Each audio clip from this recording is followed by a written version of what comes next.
সাহাবীরা কি রকম কষ্ট করেছেন, জীবনটা হাসতে হাসতে বিলিয়ে দিয়েছেন। মক্কায় সাহাবে কেরামকে কি পরিমাণ মারলো কাফের মুশরিকরা। নবীজি 13টা বছর ধরে শুধু মার খেয়ে গেছেন, কি পরিমাণ মার খেয়েছেন। আহারে, একটা দিনের কথা মনে হলো, রাসূল সাল্লাল্লাহু আলাইহি সাল্লাম তিনি বাড়িতে অবস্থান করছিলেন। নবীজির প্রিয় বন্ধু কে ছিলেন? 1 নম্বর সাহাবীকে আবু বকর রাদিয়াল্লাহু তাআলা আনহু। তিনি ঘর থেকে বের হয়ে মসজিদের দিকে, হারামের দিকে রওনা দিয়েছেন, কাবা শরীফের দিকে রওনা দিয়েছেন। কাবার দরজার সামনে দাঁড়ায় তিনি নামাজ শুরু করেছেন। এমন সময় উতবা, শাইবা, মুগীরা সব একসঙ্গে এসে আবু বকরকে একা পায়া থাপ্পড় মেরে জমিনে ফেলে দিয়ে বলছে, আবু বকর, বাপদাদার ধর্মে তো চুনকালি মেরে দিলে, সব শেষ করে দিলে, আজকে তোকে মেরেই ফেলবো। জমিনে ফেলে দিয়া খড়ম জুতা দিয়া, কাঠের জুতা দিয়া তার নাকে একটা চাপা দিয়েছে। নাকটা বোচা হয়ে গেছে, ফিনকি দিয়ে রক্ত পড়া শুরু হয়ে গেছে। আবু বকর সিদ্দিক রাদিয়াল্লাহু আনহুর অবস্থা এমনটা হয়ে গেল, সেন্সলেস হয়ে পড়ে থাকলেন। সবাই মনে করেছে মনে হয় আবু বকর মারা গেছে। কিছুক্ষণ পর তার হুঁশটা ফিরে এলো। ফিরে আসার সঙ্গে সঙ্গে মনে মনে চিন্তা করলেন, আমার যা হয় হোক, মক্কার আবহাওয়া তো ভালো না, রাসূলকে তারা মারতে গেল কিনা জানি না। সোজা নিজের বাড়ির দিকে রওনা না দিয়া সোজা চলে গেছেন নবীর দরজার কাছে, গিয়ে বলছেন, ইয়া রাসূলুল্লাহ, আপনি কোথায়? আমার নবীজি দরজা খুলেই দেখেন তার চেহারা চেনা যায় না, রক্তাক্ত চেহারা। বলছে, আবু বকর, তোমার এমন অবস্থা হলো কেন? কি হয়েছে? হুজুর, সেজদা দিয়েছে, আমাকে মেরে রক্তাক্ত করে দিয়েছে। রাসূল বললেন, আসো ভিতরে। না হুজুর, ভিতরে যাব না, মনে হয় আপনাকে চোরা গোপ্তা হামলাও করতে পারে, পরিবেশটা ভালো না, থমথম অবস্থা বিরাজ করছে। এত কঠিন সিচুয়েশন আবু জেল করে রেখেছিল যে গেফার গোত্র থেকে একজন ইয়াং সাহাবী আবু যর, তিনি এসেছেন রাসূলের কাছে রাসূলকে দেখতে। নবীর দিনটা বুঝতে আসছিলেন, ঘোরাফেরা করছেন মক্কার চতুর্দিকে, কাবা শরীফের চতুর্দিকে। কিন্তু 4-5 দিন চলে যায়, নবীর সন্ধান পান না। আমার নবীজির একজন বড় গোয়েন্দা ছিলেন, সাংবাদিক ছিলেন, তিনি সমস্ত খবরগুলো রাখতেন। আলী রাদিয়াল্লাহু তাআলা আনহু তিনি চিনতে পারলেন, চিনে বলছেন, ও যুবক, বাহির থেকে এসেছো, তোমাকে তো মক্কার মানুষ মনে হয় না, কি ব্যাপার, কি হয়েছে কি? আমি শুনলাম আব্দুল্লাহর পুত্র মুহাম্মদ নাকি আল্লাহর নবী, তার সঙ্গে দেখা করতে চাই। সঙ্গে সঙ্গে আস্তে করে বললেন, ও যুবক, তুমি যা বলেছো একবার বলেছো, দ্বিতীয়বার বলতে চেও না, জানলে পরে তোমাকে মেরেই ফেলে দেবে কুরাইশরা। অবস্থা খুবই খারাপ। তুমি যদি সেই ব্যক্তির সঙ্গে দেখা করতে চাও, আমি তোমাকে নিয়ে যেতে পারি, তবে শর্ত হলো আমি সামনে সামনে, পরিবেশ বুঝে সামনে সামনে হেঁটে হেঁটে যাব, তুমি আমাকে পিছনে ফলো করে আসবে। আমি যদি সামনে কোনো বিপদ লক্ষ্য করি, আমি বসে যাব জুতা ঠিক করার ভান করে, জুতা ঠিক করতে সেই ভানে আমি বসে যাব, অথবা পেশাবের ভান করে, শৌচকার্যের ভান করে আমি বসে যাব। তুমি চলতেই থাকবে, আমাকে তুমি আর তখন ফলো করবে না। কি সিচুয়েশন তৈরি করেছিল আবু জাহেল, কোথাও কি কোন জায়গায় কি করছে সব আবু জাহেল লোকজন লাগায়া দিয়েছে, গোয়েন্দা লাগায়া দিয়েছে। নবীর কাছ পর্যন্ত সেই যুবককে নিয়ে যাওয়ার সঙ্গে সঙ্গে নবীর চেহারার দিকে আবু যর তাকায় ফেললেন। রাসূলকে দেখে বলছেন, আবু যর, এত সুন্দর মানুষ তো আল্লাহর নবী ছাড়া কেউ হয় না।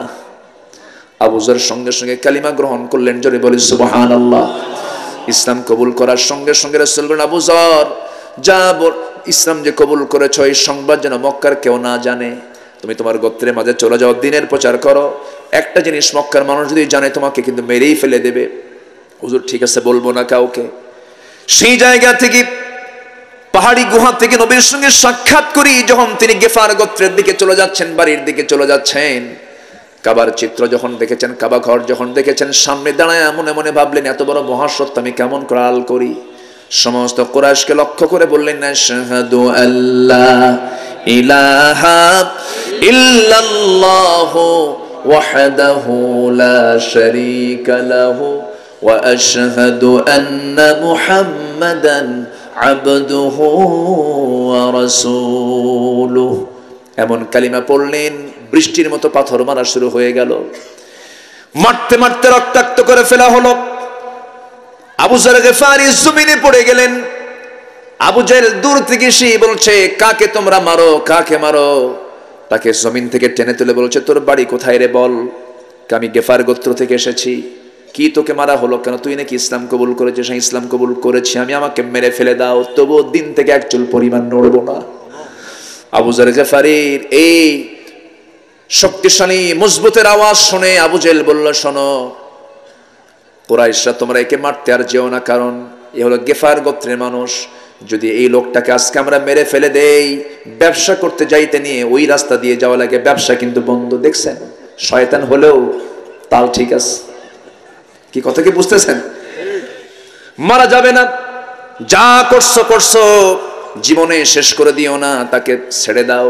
ছেড়ে দেওয়া হলো। এরপরে রাসূল করিম সাল্লাল্লাহু আলাইহি ওয়াসাল্লাম একদিন বলেছেন, আবু যর, তোমাকে মানা করার পর তুমি এই কথাটা প্রকাশ্যে বললে কেন? তিনি বলছেন, হুজুর, আমি প্রকাশ্যে না বলার কারণ আমাকে অপরাধী মনে হচ্ছিল, কারণ এত বড় হককে আমি কেমন করে গোপন করি। জোরে কান সুবহানাল্লাহ। এত বড় হককে আমি কেমন করে গোপন করি? মার খেয়ে খেয়ে সাহাবে কেরামের ঈমান আরো পাকা হয়ে গেছে। আবু বকর সিদ্দিক রাদিয়াল্লাহু আনহু বলছেন, হুজুর, আপনি থাকতে পারবেন না, আপনাকে মেরে ফেলবে তারা, অতএব আপনিও চলুন, আমরা মক্কার বাইরে চলে যাই। সিরাত গ্রন্থে আসছে, সাইয়েদনা আবু বকর রাসূলকে এত পরিমাণ ভালোবেসেছেন, তার কাছে তিনটা জিনিস প্রিয় ছিল। হুজুর, আমার কাছে তিনটা জিনিস প্রিয়, আন-নাজরু ইলাইকা, আপনার দিকে তাকায় থাকা, ওয়াল জুলুস বাইনা ইয়াদাই, আপনার সামনে বসে থাকা, ওয়াল ইনফাকু মালি আলাই, আপনার জন্য সমস্ত মাল খরচ করা। সব নবী কেন্দ্রিক। রাসূলকে বলা হলো, হুজুর আপনি চলুন। রাসূল বলছেন, চল আবু বকর, আমরা বাইরেই যাই, চলো। মক্কার বাইরে চলে গেলেন। রাসূল বলছেন, আবু বকর, যে পরিমাণ রক্তক্ষরণ হচ্ছে তোমার দেহ থেকে, তুমি তো বাঁচবে না, মরে যাবে। দেখি তো কিছু সংগ্রহ করা যায় নাকি, কোনো খাবার পাই নাকি। উটের পাল পেলেন, হলো না কাজ। মেষের পাল পেলেন, হলো না কাজ। একটা ছাগলের পাল দেখলেন, সাথে রাখালকে পেলেন। রাখালকে ডাক দিয়ে বলছেন, রাখাল, ছোট্ট একটা ছাগি তুমি আমাকে দেবে নাকি? ছাগিটা দিলে পরে আমি একটি দুধ দহন করে আমার বন্ধুকে খাওয়াবো। রাখাল বলছে, অসম্ভব ব্যাপার, আমার তো আমানত, এগুলো মালিক আছে, আমি যদি না বলে দেই এটা আমার আমানতের খেয়ানত হয়ে যাবে। আমার নবী ওই লোকটার কথা শুনে, রাখালটার কথা শুনে এত খুশি হলেন, নাহারে, মক্কার মরু অঞ্চলে ঈমান নাই কিন্তু আমানতটা ঠিক আছে, আর আমাদের ঈমান আছে কিন্তু আমানত ঠিক নাই। নবীজি খুশি হয়ে গেলেন। এরপরে বলছেন, রাখাল, বড় কোনো ছাগি আমাকে দেওয়ার দরকার নাই, ছোট্ট ছাগি, যে ছাগির পেটে বাচ্চা আসে নাই, যে ছাগির ওলানে কোনো দুধ নাই, ছোট্ট একটা ছাগি তুমি আমাকে দাও তো। রাখালটা মুস্কি মুস্কি হাসি মেরে বলে, লোকটা পাগল নাকি, ছোট্ট ছাগি দিয়ে কি করবে? কিন্তু জানো না তো এটা কোন পরশ পাথর। আমার নবীজি ছোট্ট ছাগি চাইলে পরে রাখালটা ছোট্ট একটা ছাগি রাসূলকে দিয়ে দিল। আমার নবীজি ছাগিটাকে কোলের মধ্যে নিলেন। ছাগির পিছনের দুই পার ঠিক মাঝখান বরাবর আমার নবীজি হাতটা দিলেন। হাতটা দেওয়ার সঙ্গে সঙ্গে গোটা ওলান ভর্তি দুধ ভরে গেল। দুধের বাট টান টান করছিল, দুধে পরিপূর্ণ হয়ে গেল। আমার নবীজি বললেন, রাখাল, একটা বাটি দাও, একটা কাদাহ দাও। কি দাও? একটা কাদাহ দাও, একটা পাত্র দাও, আমি দুধটা আমি দহন করতে চাই। রাখাল মনে মনে চিন্তা করে, এমন মানুষ তো জীবনেও দেখি না, এটা আবার কোন মানুষ রে? আশ্চর্য হয়ে যাচ্ছে। নবীজি এবার সুন্দর করে সেই পাত্রের মধ্যে তিনি, পান পাত্রের মধ্যে তিনি দুধ দহন করলেন। দুধ দহন করে পানপাত্র পরিপূর্ণ করে ফেললেন। এবার বলছেন, আবু বকর, মার খেয়েছো, সকালবেলা রক্তাক্ত হয়েছো, বরকতের খাবার খাও। পানপাত্র হাতের মধ্যে নিলেন, বিসমিল্লাহ বলে সেবন করলেন। এত পরিমাণ দুধ সেদিন তিনি খেয়েছেন, চামড়া, পেটের চামড়া টাইট হয়ে গেছে। রাসূল বলেন, আবু বকর, আর খাবেন না? হুজুর, জীবনে এত দুধ তো আমি খাই নাই, খুব বরকত পেয়েছি আজকে, কিন্তু হুজুর দুধ তো খাইলাম, কিন্তু দুধ তো কমে না। সুবহানাল্লাহ বলবেন না? দুধ তো কমে না। আমার নবীজি বললেন, আবু বকর, তুমি দুধ খেয়ে কখনো কমাতে পারবে না, তুমি রাখালকে দিয়ে দাও। রাখালকে দেওয়া হলো। রাখাল যখন শুরু করবে, রাসূল বিসমিল্লাহ বলে দিলেন, সে খাওয়া শুরু করে দিল। সে তো ইসলাম কবুল করে নাই। খাইতে খাইতে পেটের চামড়া টাইট, কিন্তু দুধের পাত্র থেকে দুধ চুল পরিমাণ কমে নাই। রাসূল বলেন, সাহাবীরা, এখানে যদি আর আল্লাহর কিছু বান্দা থাকতো, কেউ দুধ কমাতে পারতো না যতক্ষণ না আমার ঠোঁটটা এই পান পাত্রে না লাগবে। জোরে বলে সুবহানাল্লাহ, আরো জোরে বলে সুবহানাল্লাহ। সারা জীবন রাসূল কিন্তু আগে খান নাই, আগে খাওয়াইছেন। আগে খাইছেন না খাওয়াইছেন? এটা হচ্ছে নেতার বৈশিষ্ট্য। এটা কি? কিন্তু আজকের নেতার বৈশিষ্ট্য কি? যত রক্ত লাগে দেব, প্রয়োজনে লোক পাঠাবো, মাগার আমি যাব না। কি বোঝেন নাই? হ্যাঁ। কিন্তু সবচেয়ে বেশি মার খেয়েছেন মুহাম্মদ সাল্লাল্লাহু। উহুদে মার খেয়ে দাঁত হারিয়েছেন, খন্দকের পরীক্ষা খনন করতে গিয়ে কোদাল মারতে মারতে নবীজি কোমর হারিয়েছেন। দাঁত ভাঙ্গা ইসলাম, কোমর হারানো ইসলাম। ইসলাম তেমনি এমনি আসে নাই, সেই ইসলাম জমিনে কায়েমের জন্য সবাইকে জানমাল কোরবান দিতে রাজি আছেন? সবাইকে রাজি আছেন? রাজি আছেন কারা কারা? হাত উঁচু করে দেখান মুসলমান।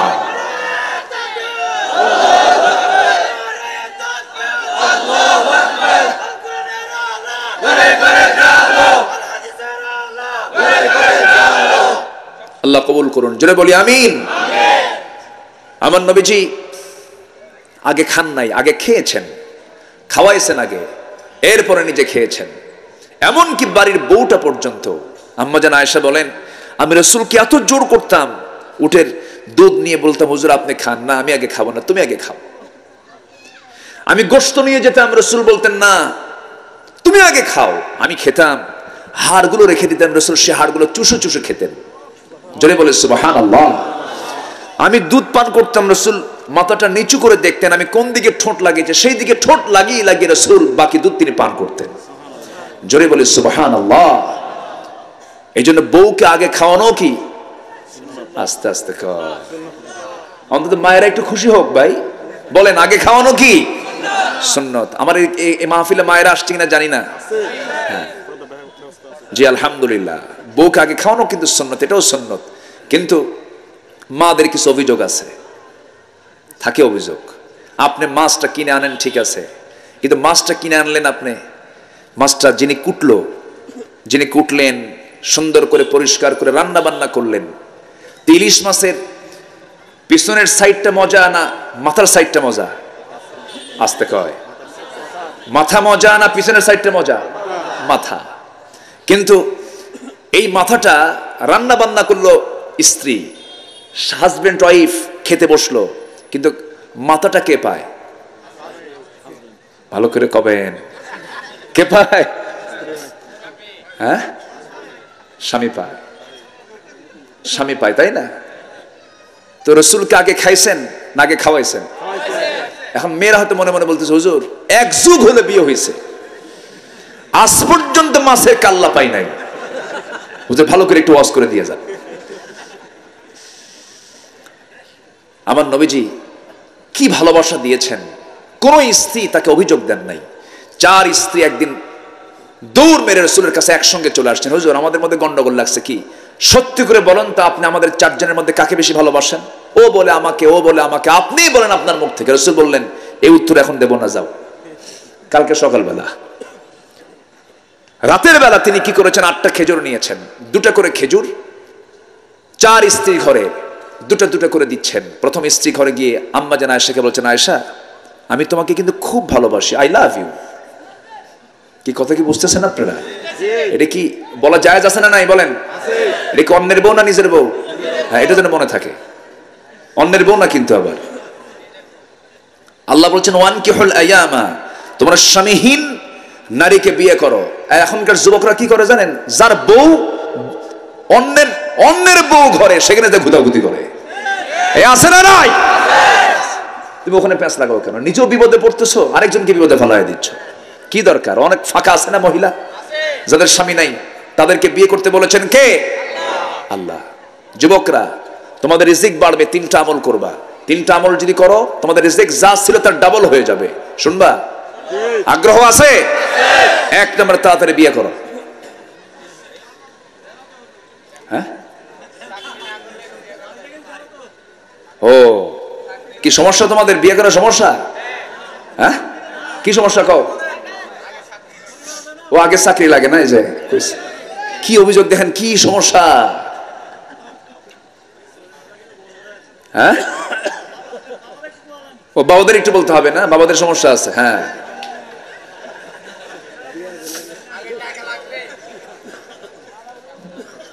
আমার কথায় কি বিরক্ত হচ্ছেন আপনারা? আলোচনা চালাবো। আল্লাহকে বিয়ে দেখতে চান না জেনা দেখতে চান? জেনা বন্ধ করার জন্য কি দরকার?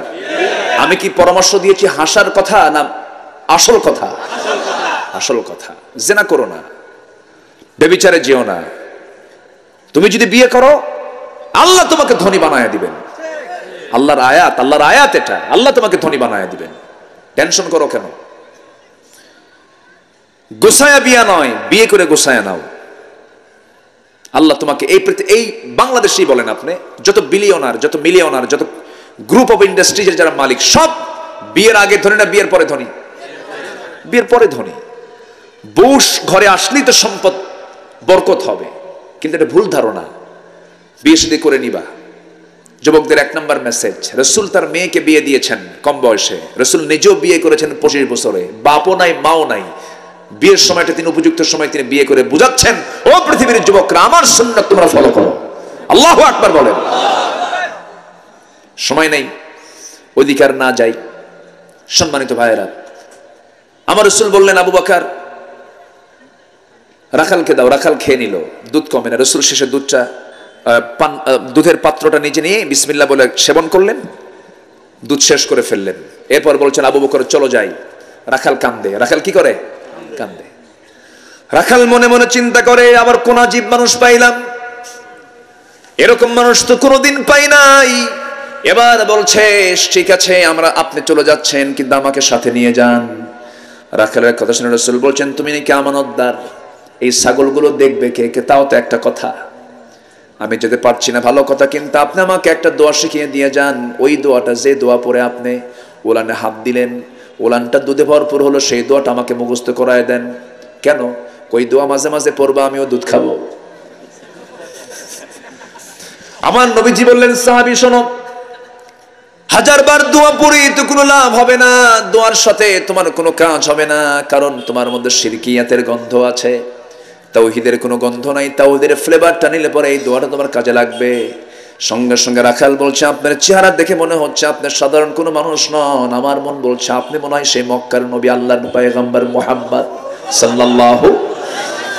আবু জেহেল চেনে না, আবু লাহাব চেনে না, নবীর আপন চাচা আবু লাহাব চেনে না, নবীর ঘরের সঙ্গে ঘর আবু জেহেল চেনে না, অথবা চেনে না, সাইবা চেনে না। ওই মরু অঞ্চলের রাখালটা রাসূলকে চিনে ফেলে। আবার সেই পারস্য থেকে যাওয়া সালমান ফারসি রাদিয়াল্লাহু তাআলা আনহু রাসূলকে চিনে ফেলে। কত দূরের মানুষ তারা! আহারে, হেদায়েতের মালিককে বলেন। নবীর ঘরের মানুষ আবু তালিব ইসলাম কবুল করতে পারে নাই, আবু লাহাব ইসলাম কবুল করতে পারে নাই, কিন্তু সালমান ফারসি ইসলাম কবুল করেছেন। হাজার হাজার মাইল অতিক্রম করেছেন। সালমান ফারসি খ্রিস্টান ছিলেন, অগ্নি পূজক ছিলেন, বহু ধর্ম জীবনে চেঞ্জ করেছেন। রাসূলকে যখন মদিনায় পেলেন, রাসূলকে মদিনায় পেয়ে দূর থেকে লক্ষ্য করছেন, এত সুন্দর মানুষ, সামনে গিয়ে দাঁড়াইছেন। এখন বলছেন, আমি আপনাকে কিছু মান্নত দিতে চাই, কিছু মান্নতের টাকা দিতে চাই। রাসূল বলেন, না, মান্নতের টাকা আমি নেই না। এবার বলছে, আমি কিছু আপনাকে হাদিয়া দেবো। হ্যাঁ, আমি হাদিয়া গ্রহণ করতে পারি। 2টা চেক হয়ে গেল। নাম্বার 3, এবার বলছেন, আপনি যদি আপনার পিঠের কাপড়টা যদি সরাইয়া দিতেন, আমি আপনার পিঠটা আমি দেখতে চাই। আগের কিতাবে নবীজির পরিচয় আছে না নাই? বলেন, আসতে বলবেন না, আছে না নাই? সঙ্গে সঙ্গে নবীজি তার পিঠের কাপড়টা সরাইয়া দিলেন। আমার আল্লাহ তাআলা নবীজির পিঠের মাঝখানে নবুয়তের সিলমোহর দিয়েছেন। নবুয়তের এটা চিহ্ন আল্লাহ তাআলা তার পিঠের মধ্যে দিয়েছিলেন। সেই নবুয়তের সেই সিলমোহর যখন সালমান ফারসির নজরে পড়ে গেল, রাসূলকে জড়িয়ে ধরে বলছেন, আশহাদু আল্লা ইলাহা ইল্লাল্লাহু ওয়াহদাহু লা শারীকা লাহু ওয়া আশহাদু আন্না মুহাম্মাদান আবদুহু ওয়া রাসূলুহু। হেদায়েতের মালিক কে? আসতে বলবেন না, হেদায়েতের মালিক কে? সেই পারস্য থেকে এসে কালিমা পড়ে, কিন্তু ঘরের মানুষ কালিমা পড়ে না। হেদায়েত চাইবো আমরা কার কাছে? আল্লাহর কাছে। আমার নবীজি আবু বকর সিদ্দিক রাদিয়াল্লাহু আনহু কি সেই জায়গা থেকে আবার মক্কায় বাড়ির দিকে ফিরে আসলেন। সন্ধ্যা পার হয়ে গেল। এইরকম করে 13টা বছর রাসূল শুধু মক্কার মাটিতে শুধু মার খেয়েছেন, তায়েফে গিয়ে মার খেয়েছেন, কিন্তু মদিনায় যখন তিনি হিজরত করে চলে আসছেন, সেদিন থেকে শুরু হয়েছে মায়ের খাওয়া না মায়ের দেওয়া। বলেন, মায়ের খাওয়া না মায়ের দেওয়া। অতএব মায়ের খাওয়া সুন্নত, মায়ের দেওয়াও, মায়ের দেওয়াও সুন্নত। কেন মায়ের দেব আমরা? আমাকে মারতে আসবে, আমাকে পরাজিত করতে আসবে, সেই সময় আল্লাহ তাআলা তো অর্ডার দিয়ে দিয়েছেন, আল্লাহ তাআলা তো হুকুম দিয়ে দিয়েছেন এই জমিনে কার দিন তোমাকে কায়েম করতে হবে? আসতে বলবেন না, কার দিন? জান দিয়ে মাল দিয়ে কার হুকুম? আল্লাহর হুকুম। কারণ এই দিনটা আল্লাহ তাআলা আংশিক করেছেন না পরিপূর্ণ করেছেন? ইসলাম তো পরিপূর্ণ জীবন বিধানের নাম। বদর গেল, উহুদ গেল, খন্দক গেল, হুনাইন গেল, তাবুক গেল, এইরকম করে ৮৬ যুদ্ধ আমার নবীজি 10 বছর পরিচালনা করে সর্বশেষ যখন তিনি সাহাবায়ে কেরামকে নিয়ে একটা বিশাল সমাবেশে অংশগ্রহণ করলেন, নবীজির সেই বক্তব্যের মধ্যে আয়াতটা নাযিল হয়ে গেছে। আজকের যা আলোচনার যা আলোচ্য আয়াত সূরা মায়েদার ৩ নম্বর আয়াত। আল্লাহ তাআলা রাসূলকে এই আয়াতটা যখন দিচ্ছিলেন, সাহাবায়ে কেরাম সামনে বসা, যখন আয়াত নাযিল হচ্ছে আল ইয়াউমা আকমালতু লাকুম দীনাকুম ওয়া আতমামতু আলাইকুম নি'মাতি ওয়া রাদিতু লাকুমুল ইসলাম দীনা। জোরে বলি আল্লাহু আকবার, আরো জোরে বলি আল্লাহু আকবার। আজ আমি তোমাদের জন্য তোমাদের দিনকে পরিপূর্ণ করে দিয়েছি, আমার নিয়ামত তোমাদের প্রতি সম্পূর্ণ করেছি, তোমাদের জন্য ইসলামকে তোমাদের দিন হিসেবে গ্রহণ করে নিয়েছি। কাজেই তোমাদের উপর যে হালাল হারামের যে বিধিনিষেধ আরোপ করা হয়েছে তা তোমরা মেনে চলো। কার কথা? আসতে বলবেন না, কার কথা? এই দিন তো পরিপূর্ণই হয়ে আছি, এই পরিপূর্ণ দিনকে বাদ দিয়ে অন্য কোন দিনকে গ্রহণ করলে পরে আল্লাহ কি বলেছেন? ওয়া মাইয়াবতাগি গায়রাল ইসলামি দীনান ফালাই ইউকবালা মিনহু ওয়া হুয়া ফিল আখিরাতি মিনাল খাসিরিন। জীবন বিধান হিসাবে ইসলামকে ছেড়ে দিয়ে অন্য কোনো দিনকে যদি কেউ গ্রহণ করে, তার নামাজ কবুল হবে না, রোজাও কবুল হবে না, দান সদকা কবুল হবে না। তাহলে জীবনের সকল জায়গায় দিন মেনে চলতে হবে কার? বিধান মেনে চলতে হবে কার? হুকুম মেনে চলতে হবে কার? সুদের কারবার করব, জিনার কাছে যাব, মদের কারবার করব, নেশার কোনো কারবার করব, ইয়াবার কাছে যাব, জুয়ার কাছে যাব। জুয়া খেলা আছে নাকি? বান্দা আল্লাহর কাছে 2 হাত তুলে মোনাজাত করে, আবার জুয়া যারা খেলে তারাও কিন্তু মোনাজাত ধরে। মোনাজাত ধরে না তারা? এরকম করে মোনাজাত ধরে, গোল মিটিং বসে মোনাজাত ধরে। এই সমস্ত মোনাজাত ধরা যাবে না, জুয়ার কাছে যাওয়া যাবে না, সুদের কাছে যাওয়া যাবে না। এগুলো সব জাহেলদের কাজ, আবু জাহেলদের কাজ। এই জন্য আমরা সমস্ত মুনকারকে বর্জন করব, মারুফকে আমরা গ্রহণ করব। ওয়াল মুমিনুনা ওয়াল মুমিনাতু বা'দুহুম আউলিয়াউ বা'দ ইয়া'মুরুনা বিল মা'রুফি ওয়া ইয়ানহাউনা আনিল মুনকার। জোরে বলি আল্লাহু আকবার। মুমিনরা কি করে? মুমিনরা সৎ কাজের আদেশ দেয়, অসৎ কাজের বাধা দেয়। আর মুনাফিকরা কি করে? মন্দ কাজ তারা চালু করে, সৎ কাজকে, ভালো কাজকে তারা বন্ধ করে দেয়। যাত্রার পক্ষে কথা বলে, নাটকের পক্ষে কথা বলে, অশ্লীলতার পক্ষে কথা বলে, বেহায়াপনার পক্ষে কথা বলে, আবার বলে মাহফিল কইরা কি লাভ। এরকম বলার লোক আছে না নাই? আসতে বলবেন না, আছে না নাই? মাহফিল করার লাভটা কি শোনেন? এই যে মাহফিল হচ্ছে এখানে, এই জায়গায় কি কোনো গান হবে নাকি? আসতে বলে, গান হবে নাকি? আমি তো বলতে চাই প্রত্যেকটা গ্রামে গ্রামে মাহফিল চালু হওয়া দরকার, ঠিক না? গ্রামে গ্রামে মাহফিল হওয়া উচিত। এটা একটা আন্দোলন, এটা একটা প্রতিবাদ।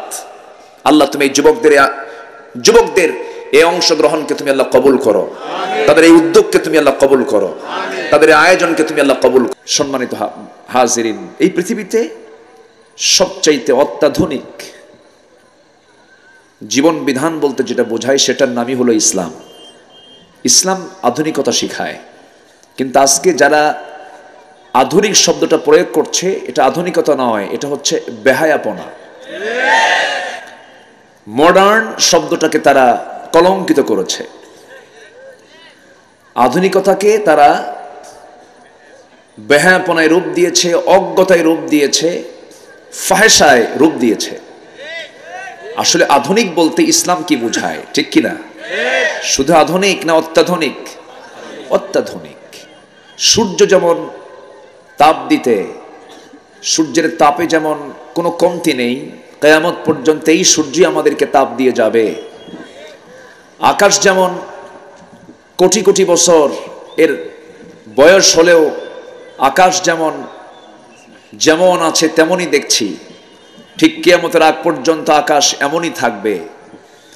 ঠিক তেমনি সে আকাশের মালিক সূর্যের মালিক, চাঁদের মালিক, সেই মহান রব্বুল আলামিনের আনিত তার পক্ষ থেকে নাজিল হওয়া যে কিতাব কোরআন এবং তার মনোনীত জীবন বিধান ইন্নাদ-দীনা ইনদাল্লাহিল ইসলাম, এটা কখনো পুরাতন হবে না। ইসলামকে অনেকে বোঝাতে চান মধ্যযুগীয় আইন, এই বলে ইসলামকে তারা বেঁকে রাখতে চান না। ইসলাম সবসময়ের জন্য ব্যাকডেটেড না আপডেটেড, সর্বশেষ, এটার চাইতে লেটেস্ট, এটার চাইতে মানব কল্যাণে এর চাইতে উত্তম কোন বিধান, উত্তম কোন পন্থা, উত্তম কোন মাধ্যম পৃথিবীতে দ্বিতীয়টা নাই। তার নাম কি? আরো জোরে। কিন্তু মুসলমান তো নাম তো ঠিকই রাখে, শরীফুল ইসলাম, শহীদুল ইসলাম, মুজাহিদুল ইসলাম, কিন্তু ইসলাম নাই, ঠিক না? নামে আছে। আল্লাহ কি নামে চান না কাজে চান? নামে চান না কাজে চান?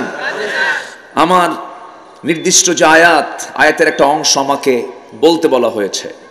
এই আয়াতটি নাজিল হয়েছে মদিনায়। কোথায়? মদিনায়। এই আয়াত যখন নাজিল হয় সবার ভিতরে আনন্দের বন্যা বয়ে যাচ্ছিল, প্রচন্ড আনন্দিত সাহাবীরা। কিন্তু একজন সাহাবীর চোখে পানি, সামনে নাই, আড়ালে গিয়ে ডুকরে ডুকরে কাঁদতেছেন। সাহাবীরা সবাই আশ্চর্য হলেন, আল্লাহ আমাদের উপরে সন্তুষ্ট হয়েছেন, দিনকে পরিপূর্ণ করে দিয়েছেন এবং নিয়ামতও তিনি পরিপূর্ণ করেছেন, অথচ তিনি কাঁদেন কেন? কারণটা কি? সবাই কি একরকম তাফসীর বোঝে? কোরআন কি সবাই একভাবে বোঝে? এই জন্য বিভিন্ন তাফসীর আছে না নাই? যে যেমন করে বুঝেছে সে তেমন করে এটার ব্যাখ্যা এক্সপ্লেইন করেছে। কোরআন বিজ্ঞানী বুঝবে একভাবে, সাহিত্যিক বুঝবে আরেকভাবে, আবার যিনি আকাশ নিয়ে গবেষণা করেন তিনি বুঝবেন আরেকভাবে, আবার যিনি আইন নিয়ে চর্চা করেন তিনি বুঝবেন আরেকভাবে, যিনি আবার অঙ্ক ম্যাথমেটিক্স যিনি গবেষণা করেছেন তিনি বুঝবেন আরেকভাবে। কোরআন প্রত্যেকটা সেক্টরের লোকের জন্যই কোরআন হচ্ছে বিশেষ একটি উপদেশ মাত্র। জোরে বলি সুবহানাল্লাহ। এখান থেকে সব উপদেশ নিতে পারবে, সব সাইডেই এর পদচারণা, এই কিতাবের পদচারণা আছে না নাই? আসতে বলবেন না আছে না নাই? কারণ এটা কার কথা? আসতে বলবেন না কার কথা? বিজ্ঞান ভুল করে, কোরআন? আমাদের গবেষণায় ভুল হয়, কিন্তু কোরআনের গবেষণায় কোনো ভুল? কারণ কোরআন কার রচনা? আল্লাহর রচনা। সেই মহান রব্বুল আলামিন যার পরিচয় হলো তাবারাকাল্লাযী জাআলা ফিস সামাই বুরুজান ওয়া জাআলা ফিহা সিরাজান ওয়া কমারাম মুনীরা। অতীব বরকতময় সেই মহান প্রভু যিনি আকাশে অসংখ্য গ্রহ রাজির সেট করেছেন, তাতে রেখে দিয়েছেন প্রদীপ্ত সূর্য এবং রাতের বেলা রেখে দিয়েছেন আলোকিত চাঁদ। তিনি সেই মহান রব। ওয়াহুয়াল্লাযী জাআলাল লাইলা ওয়ান নাহারা খিলফাতাল লিমান আরাদা আন ইয়াযাক্কারা আও আরাদা শুকুরা। তিনি সেই মহান রব যিনি দিনকে রাতের স্থলাভিষিক্ত করে দিয়েছেন, খিলফা করে দিয়েছেন। রাত আসলে রাত চলে গেলে দিন আসে, দিন চলে গেলে রাত আসে। এই পরিকল্পনা এরকম সুন্দর করে পরিচালনা পৃথিবীর কেউ করে না। একমাত্র পরিচালক যিনি, তিনি আমার কে করেন? আল্লাহ তাআলা পরিচালনা করেন। যিনি জগৎ সংসার চালান এবং এই জগতের যত সৃষ্টি আছে সকল মাখলুকের জীবিকার নিশ্চয়তা তিনিই দিয়েছেন। জীবিকার নিশ্চয়তা দিয়েছেন কে? আল্লাহ। আমাকে খাওয়ান কে? আমাকে পড়ান কে? অতএব তিনিই তো আমাকে হেদায়েতের পথ দেখাতে পারবেন। আমাকে হেদায়েতের পথ দেখাতে পারবেন কে? আল্লাহ। কিন্তু আমরা তো সেই দিকে দৌড়াই না। আমাদের মধ্যে কিছু শিরকের ছোঁয়া আছে, বলে যে এটা মধ্যযুগীয় আইন, ইসলাম কি এখন চলে? ইসলাম তো ১৫০০ বছর আগের। ইসলাম ১৫০০ বছর আগের নয়। ইসলাম আদম যেদিন এসেছেন সেদিন থেকে ইসলাম এসেছে, ঠিক কিনা? অনেকে বলে মোহাম্মদ প্রবর্তিত ইসলাম। না, এটা ভুল কথা। এটা ইসলাম রাসূল প্রবর্তন করেছেন না, ইসলাম ধর্মের প্রবর্তক রাসূল নন। ইসলাম দিনটা দিয়েছেন কে? আসতে বলবেন না, কে দিয়েছেন? আল্লাহ দিয়েছেন। পৃথিবীর প্রথম মানুষ হলেন আদম। আদম যেদিন দুনিয়াতে এসেছেন সেই দিনই আল্লাহ তাআলা এই নবীর হাতে কিতাব দিয়েছেন। পৃথিবীর প্রথম মানুষ কিতাব ছাড়া না কিতাবওয়ালা? বলেন, কিতাব ছাড়া না কিতাবওয়ালা? আমরাও কি হব? বলেন, কিওয়ালা হব? আমরা কি কিতাব নিয়ে থাকি? কই, কিতাবওয়ালা তো হতে পারিনি আমরা। এই কিতাব বাদ দিয়া সিলেবাসে ঢুকায় দিছে মানুষ নাকি আগে বানর ছিল। ডারউইন একজন ইহুদি। ডারউইন কি ইহুদি? ইহুদিরা আল্লাহর দ্বীনের কিছু শরিয়াকে তারা লঙ্ঘন করেছিল। আল্লাহ তাআলা তাদেরকে নিকৃষ্ট বানরের রূপ দিয়েছিলেন তাদেরকে। একটা আয়াত কিন্তু আছে। তো ডারউইন দেখলো আমাদের উপরে আল্লাহর অভিসম্পদ ছিল, আমাদের পূর্বপুরুষরা বানরের রূপ নিয়েছিল। এখন এই তোকমাটা গোটা জাতির মধ্যে লাগান যায় কেমনে? বোঝেন নাই? এটাকে ষড়যন্ত্রের অংশ হিসাবে সে একটা মতবাদের নাম দিল, সেটা হচ্ছে বিবর্তনবাদ। সে বলল মানুষ আগে বানর ছিল, গাছের ডালে ডালে চলতে চলতে এই ডাল কাণ্ডের ঘষা ঘষা খায়া লেজটা পড়ে গিয়ে মানুষ এখন বানর, এখন মানুষের রূপ নিছে। বানরের বংশধরদের কাছে আদম সন্তানদের শেখার কিছু নাই, ঠিক কিনা বলেন? যারা বানরের বংশধর তাদের কাছে কি আদম সন্তানদের শেখার কিছু আছে? নাই। ওরা কিসের বংশধর? যে তারা কইছে বানর, কিন্তু আমরা হলাম আদম সন্তান। আমরা কি সন্তান বলেন? পৃথিবীর প্রথম মানুষকে। তাহলে মাঝখানে বানর ঢুকলো কখন? কি কথা কি বুঝতেছেন আপনারা? আল্লাহ তাআলা একটা বিশেষ কয়েকজন ব্যক্তিকে, বিশেষ কিছু লোককে আল্লাহ তাআলা তাদেরকে তাদের সূরতটাকে বানর আকৃতি করে দিয়েছিলেন। এটা একটা সরাসরি একটা আয়াত আল্লাহ তাআলা জানিয়ে দিয়েছেন। আল্লাহ রাব্বুল আলামিন বলেন, ওয়ালাকাদ আলিমতুমুল্লাযীনা আ'তাদাউ মিনকুম ফিস সাবতি ফাকুলনা লাহু কুনু কিরাদাতান খাসিইন। তারা শনিবারের একটা বিধান ছিল, সেই নির্দিষ্ট বিধানকে লঙ্ঘন করার কারণে তাদেরকে নিকৃষ্ট মানুষ থেকে তাদেরকে বানরের রূপ দিয়েছিলেন। এটা হচ্ছে ইহুদিদের কর্মকাণ্ড। কাদের কর্মকাণ্ড? ইহুদিদের। ডারউইন ছিল ইহুদি। ডারউইন কি ছিল? ইহুদি। এটা তার তথ্য। সে বলেছে, মদ খায়া দিছে তথ্য। এই সমস্ত তথ্যকে মুসলমান বিশ্বাস করতে পারে না। সন্তানদের সিনায় দিতে হবে। কি দিতে হবে বলেন? আসতে বলবেন না, কি দিতে হবে?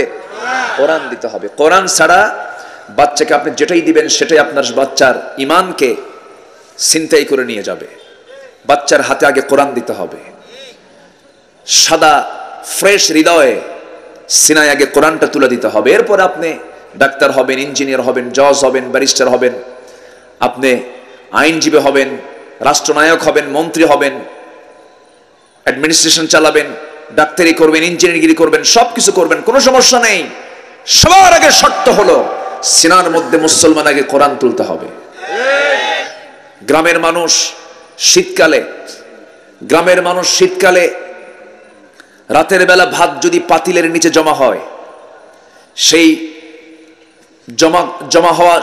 জমে থাকে সেই পাতিলের যে ভাতটা, এটা সকালবেলা কি করে, কেমন করে খায়? শীতের রাতে, শীতের সকালে গরম দিয়ে না। এখন এই এলাকায় আছে কিনা এটা আমি জানি না। এটাকে বলে হলো একটু নরম হয়ে যায়। খাবারটা একটু নরম হয়ে গেলে এটাকে মরিচ, শুকনো মরিচ, পেঁয়াজ, রসুন আর কি আছে এগুলো দিয়ে সুন্দর করে ডলায় নেয়, তেল দিয়ে, সরিষার তেল দিয়ে। আছে নাকি এটা? হ্যাঁ, এটা কি বলে? মরিচুরা। আচ্ছা, যে মরিচুরা, হ্যাঁ, এটাকে আমার এলাকায় বলে হলো কড়কড়া ভাত। হ্যাঁ, কড়কড়া বলে নাকি? এই মিলে গেছে তো। কেন্নুরু অস্ত কেবল শুরু দেখতেছি, আলহামদুলিল্লাহ বলে। এই তো ভাষার তো মিল থাকবেই কিছু। হ্যাঁ, কড়কড়া। তো আপনি যে ওই মরিচ দিয়ে রসুন দিয়ে আপনি যে সকালবেলা খালি পেটে যে খাবারটা খেলেন, এটা কি খুব দামি খাবার? পোলাও কর্মাও তো না, সিম্পল খানা, কিন্তু রসুন আর পেঁয়াজ সাথে থাকার কারণে সকালবেলা খালি পেটে খাওয়ার পর সারাদিন যত দামি খাবারই খাই না কেন, পোলাও, কোরমা, বিরিয়ানি, জর্দা, দই, মিষ্টি যা খাই না কেন, ঢেকুস উঠবে কোনটার? হ্যাঁ, কি আমার কথা কি বুঝতেছেন আপনারা? সবচেয়ে ভালো হতো যদি আমি আপনার ভাষা যদি বুঝাতে পারতাম, খুব ক্লিয়ার হতো। আচ্ছা আমার বন্ধুগণ, তাহলে খালি পেটে যে খাবারটা আমি খেয়ে নিলাম, যদিও বেশি দামি খাবার নয়, সারাদিন আমি যত দামি খাবার খাই না কেন, ওই পেঁয়াজ রসুনের ঢেকুসটা আমার নাকের ডগায় চলে আসবে, গন্ধটা আমি ফিল করব। তেমনি ছোট্ট বাচ্চার সিনার ভিতরে সবার আগে কোনো এলেম দেওয়া যাবে না, সবার আগে ওহির জ্ঞানটা দিতে হবে, কোরআনের জ্ঞানটা দিতে হবে। যখন আপনি কোরআনের ফ্লেভার যখন তার মধ্যে ঢুকায় দিবেন, গোটা দুনিয়ার কোনো কুফরি মতবাদ ওই বাচ্চাকে কখনো টাচ করতে পারবে না। কিন্তু আজকে কোমলমতি বাচ্চাদের দিন থেকে বিরত রাখার জন্য ষড়যন্ত্র নাস্তিকদের আছে না নাই? আসতে বলবেন না, আছে না নাই? ক্লাস 6 এর সিলেবাসে ঢুকায় দিছে মানুষ আগে বানর ছিল। কি কথা কি বুঝতেছেন আপনারা? আমার বন্ধুগণ, কেজি স্কুলে চলে যায় বাচ্চা, কেজির ওজন বেশি না শেরের ওজন বেশি? হ্যাঁ, কেজির ওজন বেশি, তো শেরটা একটু কম, কেজির ওজন বেশি। এই জন্য বাচ্চার গায়ের যে ওজন, ব্যাগের ওজন তার চাইতে বেশি। এত বড় ব্যাগ পিছনে নিতে পারে না, পিঠ বাঁকা হয়ে যায়। এতগুলো বই নিয়ে, ব্যাগ ভর্তি বই নিয়ে সকালবেলা চলে গেছে কেজি স্কুলে। এত বইয়ের দরকার নাই। আগের যে ফরকানিয়া মাদ্রাসাগুলো ছিল, আজকে হেরে যাওয়ার পথে এগুলো। আগে গ্রামে গ্রামে ঢুকলে পরে বিভিন্ন ঘর থেকে, সকল ঘর থেকে গুনগুন গুনগুন করে দাদির তেলাওয়াত করা আওয়াজটা আমাদের কানে আসতো। সকালবেলা মেয়েরা কোরআন নিয়ে বসে কোরআন তেলাওয়াত করে দিনটা শুরু করতো। আজকে কি সেই পরিবেশ আছে নাকি? আসতে বলবেন না, আছে নাকি? এখন কি সকালবেলা ওঠে না 10টার দিকে ওঠে? হ্যাঁ, লাইফ স্টাইল চেঞ্জ হয়ে গেছে। সকাল 10টায় কেন ওঠে? ওই এশার পর থেকে শুরু হয়ে যায় মেগা সিরিয়াল, ইন্ডিয়ান সিরিয়াল, নাটকের সিরিয়াল, টক শো, কত কি করতে রাত 2টা 3টা বেজে যায়। ফজর গেল, সকাল গেল। রাসূল বলেছেন, বুরিকালি উম্মতি ফি বুকুরিহা, আমার উম্মতের সবচেয়ে বরকতময় সময় হলো সকালবেলা। কোন সময়? সকালবেলা হলো বরকতময় সময়। সেই বরকতের সময়টা বান্দা ঘুমিয়ে গেল, সে সুস্থ হবে না অসুস্থ হবে? বলেন, সুস্থ না অসুস্থ? অসুস্থ হয়ে যাবে। ইসলাম মানলে আমি সব দিকে ঠিক থেকে যাব, ইসলাম না মানলে আমি কখনো ঠিক থাকতে পারবো না। ইসলাম দিয়ে আমার জীবন চালালে পরে আমি সুখী শান্তিতে বসবাস করতে পারবো। ব্যক্তি জীবন, পরিবার জীবন, সমাজ জীবন, রাষ্ট্র জীবন, অর্থ জীবন, প্রত্যেকটা জায়গায় ইসলামকে 16 আনা মানতে হবে। কিন্তু আমাদের সমাজে কিছু লোকের ধারণা, হিন্দুদের মধ্যে শুধু ব্রাহ্মণ, তাদের ধর্মের জ্ঞান রাখলে পরে সাধারণ লোকের না জানলেও হয়। খ্রিস্টানদের মধ্যে শুধু খ্রিস্টানদের পাদ্রী শুধু তাদের ধর্মের জ্ঞান জানলে, না জানলেও পাবলিক না জানলেও হয়। মুসলমানদের মধ্যে কিছু ধারণা, শুধু আলেমরাই কোরআনটা জানবে, আমাদের জানার কি দরকার? কিন্তু না না, ইসলাম না জেনে না বুঝে বান্দা কখনো জান্নাত পাবে না। আসতে বলুন, জান্নাত পাবে না। জান্নাত পেতে হলে অবশ্যই ইসলামটাকে জানতে হবে। ইসলাম না জেনে আপনি জান্নাত যাবেন কেমনে? একটা শক্ত কথাই বলে ফেলি, মনক্ষুণ্ণ হবেন না, মন খারাপ করবেন না দয়া করে। মূর্খের জন্য কিন্তু জান্নাত নাই। মূর্খের জন্য জান্নাত নাই। কারণ আমার যিনি আব্বা, তিনি কি মূর্খ না জ্ঞানী? বলেন বলেন বলেন, মূর্খ না জ্ঞানী? জ্ঞানী। যে কোনো মুহূর্তে মূর্খ মানুষটা মুশরিক হয়ে যাবে, ঈমান হারা হয়ে যাবে, শয়তান থেকে সহজেই ধোঁকার মধ্যে ফেলে দেবে। কিন্তু ইলম হাসিল করলে পরে শয়তান কখন তাকে ধোঁকা ফেলতে পারে না। এই জন্য ইলম থাকার দরকার আছে না নাই? আসতে বলবেন না, আছে না নাই? আছে। ইলমটা হাসিল করতে হবে, জানতে হবে প্রত্যেকটা বান্দার জন্য কোন জ্ঞান অর্জন করা ফরজ।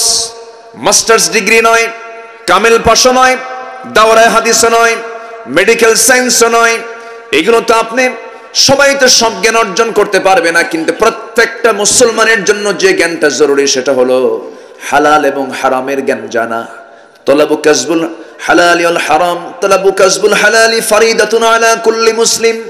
প্রত্যেকটা নর নারীর জন্য হালালের জ্ঞান, হারামের জ্ঞান অর্জন করাটা কি? আরো জোরে, আরো জোরে। কারণ জীবন সংসারে হালাল হারাম না জেনে কি আমি চলতে পারবো? না। আজকের সমাজে সুদ আছে না নাই? আসতে বলে। মদ, জুয়া, জেনা, এই চারটা কাজ আবু জেহেলের সমাজে ছিল। কার সমাজে ছিল বলেন? আবু জেহেলের সমাজে ছিল। আজকের সমাজে আছে না নাই বলেন? এখন বলেন তো এই সমাজের নাম আপনি কি দিবেন? কার সমাজ বলেন? বলেন কার সমাজ, কার নাম দিবেন আপনি? আবু জেহেলের সমাজে ছিল চুরি, আবু জেহেলের সমাজে ছিল ডাকাতি, আবু জেহেলের সমাজে ছিল ছিনতাই, আবু জেহেলের সমাজে ছিল খুন, আবু জেহেলের সমাজে ছিল নারী হত্যা। নারী শিশুকে তারা হত্যা করে ফেলতো। কিন্তু আজকে সব ভিন্ন স্টাইলে শুরু হয়ে গেছে। মার পেটে সন্তান এসেছে, 3 মাস 4 মাস যখন হয়ে গেছে, সন্তানটা ডায়াগনস্টিক সেন্টারে নিয়ে গিয়ে যখন টেস্ট করে দেখেছে সন্তানটা মেয়ে হয়েছে, সেই জায়গায় সন্তানটা অ্যাবর্শন করে ফেললো, মেরে ফেললো। বিআইয়ি যামবিন কুতিলাত। আগের যুগে হত্যা হতো একরকম ভাবে, এখন হত্যা হচ্ছে হলো হসপিটালে যায়া, ক্লিনিকে যায়া। আগে ছিল ওল্ড জাহেলিয়াত, এখন হচ্ছে নিউ জাহেলিয়াত। আসতে বলেন কেন? জোরে কোন ঠিক কিনা? যখন মেয়ে সন্তান জন্ম নিত আগের যুগে, মুসাওয়াদাহা কাসিব, চেহারা তাদের কালো কুসকুস হয়ে যেত, বিবর্ণ হয়ে যেত, মনটা খারাপ করত। আজকের সমাজেও ছেলে হলে খুশি না মেয়ে হলে খুশি? হ্যাঁ বলেন, ছেলে হলেই খুশি। তাহলে আগের যুগের আর এই যুগের মধ্যে কোনো তফাৎ আছে? আগের যুগে কি আবু জেহেলের সমাজ, ছেলে সন্তান হলে পরে তারা সন্তানটাকে জীবিত রাখত, মেয়ে সন্তান হলে পরে সঙ্গে সঙ্গে পুঁতে মারত।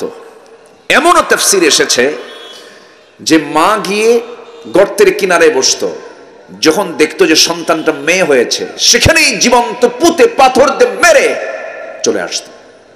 আর এখন সন্তান পেটে আছে, বলে যে ডায়াগনস্টিক সেন্টারে গিয়ে বলে যে দেখেন তো ছেলে হলো না মেয়ে হলো। যদি মেয়ে হয় মেরে ফেলার রেকর্ড প্রত্যেকটা জায়গায় আছে না নাই? আসতে বলবেন না, আছে না নাই? সবচেয়ে বেশি ইন্ডিয়াতে পুরুষের হার বেশি ছিল না। গোটা পৃথিবীর জরিপে সবচেয়ে বেশি পুরুষ হলো, আনুপাতিক হারে নারীর চাইতে পুরুষের সংখ্যা ইন্ডিয়াতে বেশি। কেন জানেন? 500 টাকা খরচ করো, মানে বিলবোর্ডে লেখা 500 টাকা খরচ করো, সন্তান নির্ধারণ করো, মেয়ে হবে না ছেলে হবে। চিন্তা করেন, তার বিলবোর্ডে দিয়ে তারা মেয়ে সন্তান ভ্রূণকে তারা নষ্ট করে ফেলছে। এটা কি ছোটখাটো হত্যা না বড় সড় হত্যা? এটা কি সাধারণ খুন না বড় খুন? সাধারণ খুন না বড় খুন? বড় খুন। আগে ছিল এক কায়দায়, এখন হচ্ছে ভিন্ন কায়দায়। ছেলে সন্তান হলে পরে আমাদের কাছে প্রায় চিঠি আসে, হুজুর আমার স্বামী আমারে দেখতে পারে না এখনো। কেন? আল্লাহ আমাকে 4টা মেয়ে দিয়েছেন, আমার স্বামী আমারে দেখতে পারে না। আছে কিন্তু, আছে না নাই বলেন তো? এবং মেয়ের সন্তান যদি বেশি হয়, ওই মেয়ের মাকে অবহেলার চোখে দেখে অনেক ফ্যামিলিতে আছে, এখনো আছে। এই বর্বর, এই অজ্ঞতা, জাহেলিয়াত এখনো আছে। তোর পেট পচা, তোর পেট নষ্ট, এরকম বলে তাকে গালমন্দ করা হয়। অথচ আমার নবী ছিলেন ছেলের বাপ না মেয়ের বাপ? বলেন, ছেলের বাপ না মেয়ের বাপ? মেয়ের বাপ। ছেলের সন্তান হলে পরে আজকের সমাজ খুব খুশি হয়, মেয়ের সন্তান হলে মন খারাপ। যদি হয় মেয়ে, কি হয়েছে মেয়ে, মানে এখন হার্ট স্ট্রোক করে মরবে, আছে না নাই? আর যদি হয় ছেলে, ছেলে মনে হয় এখনই 10 লাখ টাকা দাবি করে বসে আছে। কি কথা কি বুঝতেছেন আপনারা? না, এগুলো জাহেলিয়াত। এগুলো কি জাহেলিয়াত। আবু জাহেলের সমাজে এগুলো ছিল। আমার নবীর সামনে এক সাহাবী, খুব পরিচিত কথা, এটা একটু বলেই ফেলি। নবীর সামনে এক সাহাবী বসে ডুকরে ডুকরে কাঁদতেছেন। রাসূল বলেন, সাহাবী তুমি কাঁদো কেন? খুব সুন্দর সুস্থি চেহারা, এত সুন্দর সাহাবী দেখতে। রাসূল বলেন, সাহাবী তুমি কাঁদো কেন, কি হয়েছে তোমার? হুজুর, ইসলাম তো কবুল করছি আমি, কিন্তু মারাত্মক একটা অপরাধ করে ফেলেছি আমার জীবনে। কি? আমার মনে হয় সব গুনাহ মাফ হলো, আল্লাহ আমার এই গুনাহ মাফ করবেন না। রাসূল বলেন, কি করেছো বলো না? হুজুর, আমি আমার নিজের হাতে আমার কন্যা সন্তানকে, আমি 6-7 বছরের ফুটন্ত গোলাপকে আমি নিজের হাতে খুন করেছি, সমাজের কারণে, জাহেলিয়াতের কারণে, আমি বুঝিনি। রাসূলের সামনে তখন তিনি বসা। রাসূল বললেন, সাহাবী আমি শুনেছি কিন্তু ব্যাখ্যামূলক শুনি না এই কথাগুলো, একটু বলো তো আমাকে। রাসূল কিন্তু ওয়াজ করতেন, আবার ওয়াজ শুনতেন। সুবহানাল্লাহ বলেন। শুনতেনও বলতেনও। আবার কিছু কিছু লোক আছে সমাজে, দেখবেন খালি কয় কিন্তু শোনে না। এটা মূর্খতা। এটা কি মূর্খতা? আমার নবী জীবনের সঙ্গে সঙ্গে সাহাবী বলছেন, ইয়া রাসূলুল্লাহ, কি জাহেলি যুগে আমার স্ত্রী গর্ভে সন্তান এলো, পেটে যখন সন্তান এলো বললাম যাও বাবার বাড়ি, মেয়ে হলে পরে জীবন্ত পুঁতে মারবা। কিন্তু বউটা আমার আড়ালে, সন্তান মেয়ে হলো আমাকে জানালো না, বললো মরে গেছে। পাশের বাড়িতে রেখে দিয়া 6 বছর বয়স যখন হয়ে গেছে, বড় হয়ে গেছে মেয়েটা, আমাকে কোনোদিন দেখায় না, আমি জানিও না, আমার কাছে কোনো নোট নাই, কোনো রিপোর্ট নাই। হঠাৎ করে একদিন দেখি আমার সামনে মেয়েটা সামনে নড়াচড়া করছে, ঘোরাফেরা করছে, আমার মতোই চোখ, আমার মতো কপাল, আমার মতোই সমস্ত কিছু। আমি মাইন্ড করে ফেললাম, আমার মন বলছে এই সন্তানটা আমাদের কাছের কেউ হতে পারে। চট করে তাকে হাতটা চেপে ধরলাম, স্ত্রীর সামনে গিয়ে দাঁড়িয়ে বললাম, স্ত্রী সত্যি করে বলো তো সন্তানটা কার? আমার তো সন্দেহ লাগে। হুজুর, আমার স্ত্রী থরথর করে কাঁপে, ওর বডি ল্যাঙ্গুয়েজ প্রমাণ করলো সন্তানটা আমাদের। আমি রিমান্ডে নিয়ে নিলাম, বলে ফেললো, হে আমাদের সন্তান এটা। আমারও জানতে সন্তানটাকে বড় করে ফেলেছে। আমি অভিনয় শুরু করে দিলাম, জাহেলিয়াতের কারণে আমার স্ত্রীকে কিছুই বুঝতে দিলাম না। সন্তানটা আমাকে সামনে পেয়ে বাপ আমার কোলে এসে বসলো আর বলল, বাবা আমি তো তোমাকে ডাকতে পারি নাই কোনোদিন, আমি আজকে তোমাকে চিনতে পেরেছি, আমার কলেজা ভরে গেছে। হুজুর, আমার মেয়েটা দেখতে এত সুন্দর ছিল, হঠাৎ করে আমার ভিতরে শয়তান চাপলো। স্ত্রীকে বললাম, আমার স্ত্রী মেয়েটাকে সাজিয়ে দাও, গুছিয়ে দাও, আজকে ওকে নানির বাড়িতে নিয়ে যাব। এই কথা বললাম যখন মেয়েটা এত খুশি, মেয়েটা হাসতে হাসতে আমার কোলে এসে বসে আমাকে কপালে চুমু খায়, আদর করে, মোহাব্বত করে। আমি সন্তানটাকে সাজগোজ করে নিয়ে রওনা দিলাম। নানির বাড়ির দিকে রওনা না দিয়ে আমি জঙ্গলের দিকে রওনা দিয়েছি। সঙ্গে সঙ্গে মেয়েটার মুখটা ছোট, বলছে, ও আব্বাজান, আমার মার সঙ্গে আমি এই দিক দিয়ে গিয়েছি, তুমি এই দিকে কোথায় যাও, জঙ্গলে কোথায় যাও? কিচ্ছু বললাম না। না বলে, কোনো কথাও না বলে জঙ্গলটা পার হয়ে গেলাম। ঠিক দ্বিপ্রহর, দুপুরবেলা, হাতে আমি কোদাল নিয়ে যখন গর্ত খনন করছিলাম, প্রচন্ড গরমে আমার ঘাম ঝরতেছে শরীর থেকে, আমার দাড়ির ভিতরে, চুলের ভিতরে মাটিগুলো সিটকে সিটকে এসে পড়ে। আমার মেয়েটা ছোট্ট, তার হাত দিয়ে, কচি কচি হাত দিয়ে খিলাল করে করে আমার সেই দাড়ির ভিতরে থাকা ময়লাগুলো সাফ করে দেয়, মাটিগুলো সাফ করে দিচ্ছে। আর ঘাম যখন ঝরতেছে, গামছা দিয়া আমার ঘামগুলো বারবার মুছে দেয়, বলে, বাবা এত কষ্ট কেন করছো, গর্ত কেন খনন করছো? মেয়ে তো জানে না আমি কিসের জন্য গর্ত খনন করি। আমার নবীজি সামনে বসে বসে কথাগুলো শুনছিলেন। এরপরে বলেন, ও সাহাবীর পরে কি হলো বলো? হুজুর, গর্ত খনন যখন শেষ হয়ে গেল, মেয়েটাকে আস্তে করে অভিনয় করে বললাম, মা দেখো তো গর্ত খননটা কেমন হয়েছে। মেয়েটা একটা মুস্কি হাসি মারলো। হুজুর, সেই মুস্কি হাসিটা আমি এখনো ভুলতে পারি না।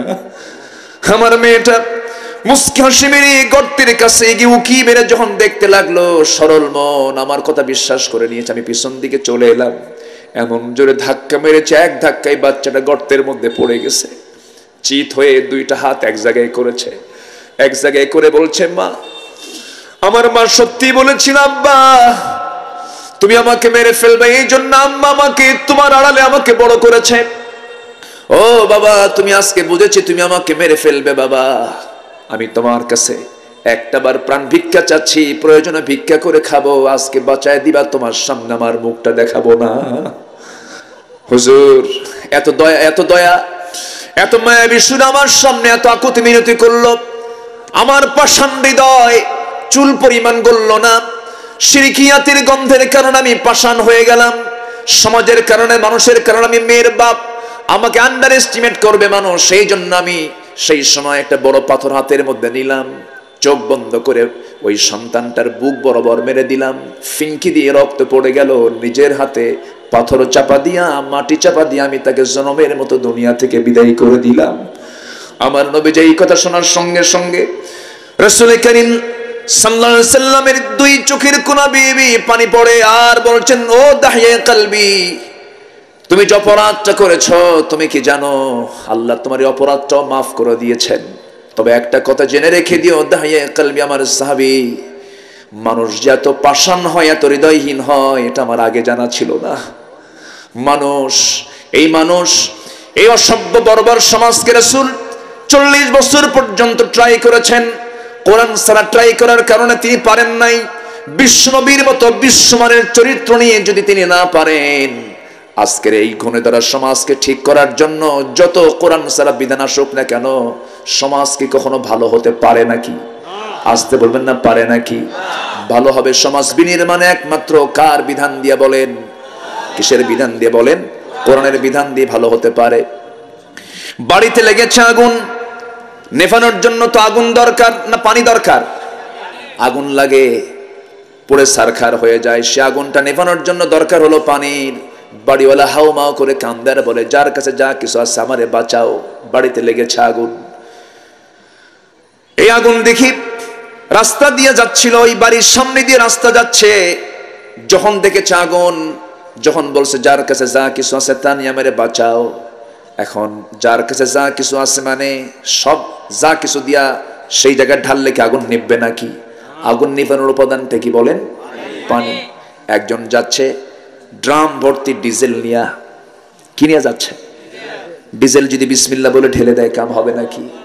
আমার দেশে এমনও লোক আছে বিসমিল্লাহ বলে মদ খায়, আছে আছে, এরকম বেয়াদব আছে না নয়? আচ্ছা, আমার ভাইয়েরা, আরেকজন যাচ্ছিল ভ্যান ভর্তি লাকড়ি খড়ি নিয়ে, যখন শুনেছে যার কাছে যা কিছু আছে তা নিয়ে আমারে বাঁচাও, বিসমিল্লাহ বলে ভ্যান ভর্তি লাকড়ি খড়ি দিছে ঢেলে।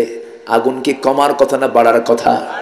বিসমিল্লাহ বলে তো এখানে কোনো লাভ হবে না, কারণ এখানে তো আগুন নিভবে না। এগুলো দিয়ে আগুন নেভানোর জন্য যেমন দরকার পানির, ঠিক তেমনি আগুন নেভানোর জন্য এই সমস্ত দুনিয়ার তৈরি করা কোন আইন, সমাজতন্ত্র, পুঁজিবাদ, জাতীয়তাবাদ, সেকুলারিজম, ক্যাপিটালিজম, সোশিয়ালিজম, গোটা পৃথিবীতে 70 থেকে 80টি মানব রচিত মতবাদ আছে। মানুষ তৈরি করেছে, ইহুদি তৈরি করেছে, খ্রিস্টানরা তৈরি করেছে। ওদের তৈরি করা বিধান দিয়ে সমাজকে শান্তি হবে না, সমাজ আগুন আরো দাউ দাউ করে দ্বিগুণ দ্বিগুণ জ্বলবে। ইউক্রেন জ্বলতেছে, ইরাককে শেষ করে দিয়েছে, আফগানিস্তানের সমস্ত সম্পদগুলো লুণ্ঠন করে নিয়ে চলে গেছে, লাখ লাখ মানুষকে মেরে মেরে শেষ করে দেওয়া হচ্ছে। আজকের এই প্রযুক্তির দুনিয়ায়, প্রযুক্তির ডেভেলপ হলে পরেও মানুষের চারিত্রিক সীমা ঊর্ধ্বমুখী না নিম্নমুখী? নিম্নের দিকে চলে আসছে। গোটা দুনিয়ার মানুষটা আজকে যেন পশুত্বের রূপ নিয়েছে।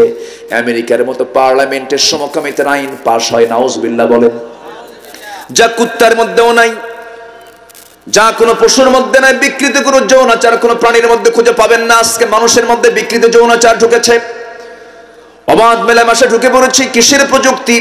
ওই প্রযুক্তি দিয়া যদি জনগণের চরিত্র সুন্দর না হয়, সেই প্রযুক্তির কোনো কল্যাণ আমাদের যদি কোনো কাজে না আসে, আমাদের কল্যাণে না আসে, সেই প্রযুক্তি দিয়ে আমরা কোনো প্রকার উপকৃত হব না। এই জন্য প্রযুক্তিকে ইসলাম বানায় নিতে হবে। কি বানায় নিতে হবে? ইসলাম বানায় নিতে হবে। এই জন্য সব জায়গায় ইসলাম দরকার, আছে না নাই? আসতে বলবেন না, আছে না নাই? যে তরকারিতে লবণ নাই সেই তরকারি মনে খুব স্বাদ, স্বাদ নাকি? যে তরকারিতে লবণ নাই সেই তরকারি যেমন খাওয়ার অনুপযুক্ত, এরকম এখন তো এই এলাকায় সব লবণ না, লবণ না, এলাকায় তো লবণের। এই পশ্চিমে যত যাবেন, আমি গতকালকে ছিলাম কুতুবদিয়া, কুতুবদিয়া শুনেছেন তো, নাম শুনেছেন তো? এত মানুষ আমি গতকালকে দেখেছি। ভাবলাম যে আমি আরো যাই, আরো আগের থেকে যাই। 8 বছর হলো এই মাহফিলটা আমি করি, মাঝখানে বন্ধ ছিল, যেতে পারিনি। তো ভাবলাম যে কতই লোক হবে আজকার। গোটা কুতুবদিয়ার মনে হয় অর্ধেক মানুষ মাহফিল আসছে। আলহামদুলিল্লাহ। আমি শেষ কোথায় আমি দেখি, আমি খুঁজে পাইনি। তারা প্রজেক্টর দিয়ে, মাঝে মাঝে প্রজেক্টর দিয়ে আমাকে দেখতে পাচ্ছে না, কি করবে তারা? এত মানুষ, সবার চেহারার মধ্যে খুঁজে পেলাম তারা খুব পরিশ্রমী। আলহামদুলিল্লাহ। যার পরিশ্রম দিয়ে, যে শ্রমিক শ্রম মাথার ঘাম পায়ে ফেলে যে ইনকাম করে, সেটা হচ্ছে পৃথিবীর সবচেয়ে বৈধ ইনকাম। আলহামদুলিল্লাহ। কুতুব দিয়ে দেখে আসলাম লবণ, কি লবণ, এই এলাকা যদি লবণ নিয়ে যদি একটু স্ট্রাইক করে, লবণ দেব না, কাম তো সারা, কাম সারা না? লবণ কি জরুরি কিনা বলেন? ভাত আগে জরুরি, লবণ আগে জরুরি বলেন? খাবেন কেমনে? আগে ভাত। দুটাই দরকার। বাঁচার জন্য যেমন খাদ্য দরকার, বাঁচার জন্য যেমন লবণ দরকার, বাঁচার জন্য যেমন আমার প্রধান খাদ্য প্রয়োজন, বাঁচার জন্য যেমন অক্সিজেন প্রয়োজন, বাঁচার জন্য যেমন অক্সিজেন দরকার, জীবনটাকে সাজানোর জন্য তেমন ইসলাম দরকার। ইসলাম সব জায়গায় না এক জায়গায়? এখন কি ইসলাম সব জায়গায় আছে? মসজিদে আছে। মসজিদে কি আছে দেখেন, ইমাম যদি ভুল করে, সূরা ফাতিহার আগে যদি কুল হু দিয়ে শুরু করে, মানবেন? কি বলবেন? ইমাম সরা, ইমাম কি সরাও, ভুল করছে। প্রথমে লোকমা দিবেন, ইমাম তো সম্মান, তো লোকমা দিবেন। নামাজ ভুল হয়ে যাচ্ছে, ইমাম সাহেব আল্লাহু আকবার ঠিক করে ফেলেন, আবার শুনলো না, আবার আল্লাহু আকবার, তাও শুনলো না। ইবনে হাজার আসকালানী রাহমাতুল্লাহ আলাইহি বলেছেন, তিনটা বার বলার পরও যদি না শোনে, সেই সময় সেই ইমাম আর থাকে না, সে হয় স্বৈরাচারী। সে কি হয়? স্বৈরাচার। সেই সময় ওই ইমামের পেছনে যে মুসল্লি দাঁড়াবে সোজা বরাবর, তার দায়িত্ব, তার উপরে দায়িত্বটা বেশি বেড়ে যায়। তার দায়িত্ব হলো সোজা গিয়ে নামাজটা ছেড়ে দিয়া, নামাজটা ছেড়ে দিয়ে কিসে কি করবে? ওই স্বৈরাচারের ঘাড়টা ধরবে শক্ত কইরা, মটকা দিয়া মসজিদ থেকে ঘাড় ধাক্কা দিয়ে বের করে দেবে। কারণ সে নিয়ম লঙ্ঘন করেছে কার? বিধান লঙ্ঘন করেছে কার? একটা ইমাম শুধু সূরা ফাতিহার জায়গায় কুলহু দিয়ে শুরু করেছে, আপনি যদি তাকে না মানেন, শুধু সূরাটা একটু মুকদ্দম মুআখার করেছে, আগে পরে করেছে সূরা, কুলহু দিয়ে শুরু করছে, কিন্তু শুরু করতে হবে কি দিয়া? কি দিয়া? সূরা ফাতিহা না আলহামদু? বলে যেই লাও সেই তো কদু। অনেকে আবার সূরা ফাতিহা পারে না কিন্তু আলহামদু পারে, অনেকে ইখলাস পারে না কিন্তু কুলহু পারে। তুমি কি সূরা ইখলাস পারো? না তো কুলহু আল্লাহ, হ্যাঁ এটা পারি। এই জন্য আমি এটা কমন করে সহজ করে বললাম, কারণ আমাদের মাহফিলেতে খুব সাদামাটা মানুষ থাকে, অনেক সহজ মানুষ থাকে। সহজ মানুষগুলো সহজেই জান্নাতে চলে যাবে। সুবহানাল্লাহ বলেন। জটিলরা হলো বেশি জটিলতা যারা নিয়ে আসে। মুনাফিকরা কি সহজ না জটিল? বলেন, মুনাফিকরা সহজ না জটিল? আচ্ছা, ইমানদার বুদ্ধি খাটায় বেশি না মুনাফিক বুদ্ধি খাটায় বেশি? হ্যাঁ। আচ্ছা, চোরের মুখে আল্লাহর নাম কম থাকে না বেশি থাকে? যদি ধরা পড়ি আল্লাহ, কথা বলছেন নাই? হ্যাঁ, রাগ করতেছেন আপনারা? বলি আলহামদুলিল্লাহ। সময়টা যদি আমি আরো বেশি পেতাম খুব ভালো হতো। আমি আসতে যাচ্ছি, সমস্যা নাই, আমাকে সময় দেবেন তো সবাই ইনশাআল্লাহ? ও আবার সামনেও মাহফিল কমিটি ঘড়ি রাখছে। হুজুর আপনি ঘড়ি দেখবেন আর রস করবেন, এটা সামনে কিন্তু ঘড়ি, তাই না? যে ঘড়ি না এটা, হ্যাঁ, খুবই সুবিধার্থে রেখে দিয়েছে। বলি আলহামদুলিল্লাহ। আমার কথা কি বোঝা যায়? কারো কোনো অসুবিধা নাই তো? বলি আলহামদুলিল্লাহ। আমার সাবজেক্ট হচ্ছে ইসলাম আংশিক না পরিপূর্ণ? আমাকে যে সাবজেক্ট দেওয়া হয়েছে, ইসলাম ১৫০০ বছর আগে শুধু ইসলাম নয়, ইসলাম আমার নবীর যুগে শুধু ইসলাম ছিল তা নয়, ইসলাম আদম থেকে ছিল, রাসূলের যুগেও চলমান ছিল। এখনো ইসলাম কি চলতে পারে কি পারে না? বলেন, বলেন পারে কি পারে না? ইসলাম কিয়ামত পর্যন্ত চলবে। ইসলামের বিরোধিতা করে কোনো লাভ নাই। আপনি বিরোধিতা করবেন, ইসলামের কোনো ক্ষতি হবে না। ইসলাম ছিল, আছে, থাকবে, আপনি থাকবেন না। ঠিক কিনা বল? আপনি থাকবেন না। আপনার ক্ষণিকের ক্ষমতার বাহাদুরি দেখানোর জন্য আপনি অনেক ষড়যন্ত্র করেছেন। চেয়ারকে পাকাপোক্ত করার জন্য সুপারগুলো আটা দিয়ে বসছেন, কিন্তু লাভ নাই। আপনাকে যেতেই হবে। ৩.৫ হাত মেপে মেপে জায়গা হবে, এর চাইতে এক চুল পরিমাণ আপনাকে বেশি দেওয়া হবে না। ঠিক কিনা? ক্ষমতা পাইলে ভাবে আমি তো পাইছি আর ছাড়ুম না। আল্লাহ ফেরাউনকে ধরেছেন, ধরেন নাই? ধরেন নাই? ধরেছেন। নমরুদকে ধরেন নাই? ধরেছেন। তো কম ছিল? দাপট কি কম ছিল? ফেরাউন কি করে নাই? ফেরাউন তো হত্যা রাজনীতি শুরু করেছে প্রথম। 40,000 শিশুকে এট এ টাইম সে হত্যা করেছে। 40,000। কেন? মুসার জন্ম ঠেকাও। আল্লাহ বললেন মুসাকে তোর বাড়ির ভাত কাপড় চোপড় খাওয়ায় বড় করবো, যা। যেরকম সুবহানাল্লাহ। করেন নাই? আসতে বলে করেন নাই? করেছেন। ক্ষমতাকে পাকাপোক্ত করার জন্য সকল ছিদ্র বন্ধ করতে পারলেও যে দিক দিয়ে পতন হবে সেই পতনের ছিদ্র কখনো বন্ধ করা যায় না, ঠিক কিনা? এটা মাথায় রাখতে হবে। ফেরাউন মরার কিছু আগেও টের পায় নাই যে আমাকে এই দরিয়ায় পড়ে মরতে হবে। বরঞ্চ ফেরাউন হাসতেছে। মুসা তার কওমকে নিয়ে নীল দরিয়ার সামনে দাঁড়ায় আছে, চতুর্দিকে ফেরাউন বাহিনী। ফেরাউনকে, মুসা তুমি যাবা কই? আল্লাহকে, এই ফেরাউন তুই আজকে যাবি কই? আল্লাহু আকবার বলবেন না? ফেরাউন ধরতেছে মুসাকে, আর ফেরাউনকে ধরতেছে কে? কে ধরতেছেন? কার সেনাবাহিনী মজবুত? কার বাহিনী মজবুত? মুসা আলাইহিস সালাতু ওয়াস সালাম আল্লাহকে সামনে রেখে বলছেন, আল্লাহ আমার চতুর্দিকে ফেরাউন ঘেরাও করে ফেললো, আমি এখন কি করি? আল্লাহ বলছেন, হাতিকে লাঠি নাই তোমার? কাল্লা, লাঠি দিয়ে এখানে কি কোনো কাজ হবে নাকি? কত বড় দরিয়া, কেমনে কি করব? উনি তো মজা করে কথা বলতেন আল্লাহর সাথে,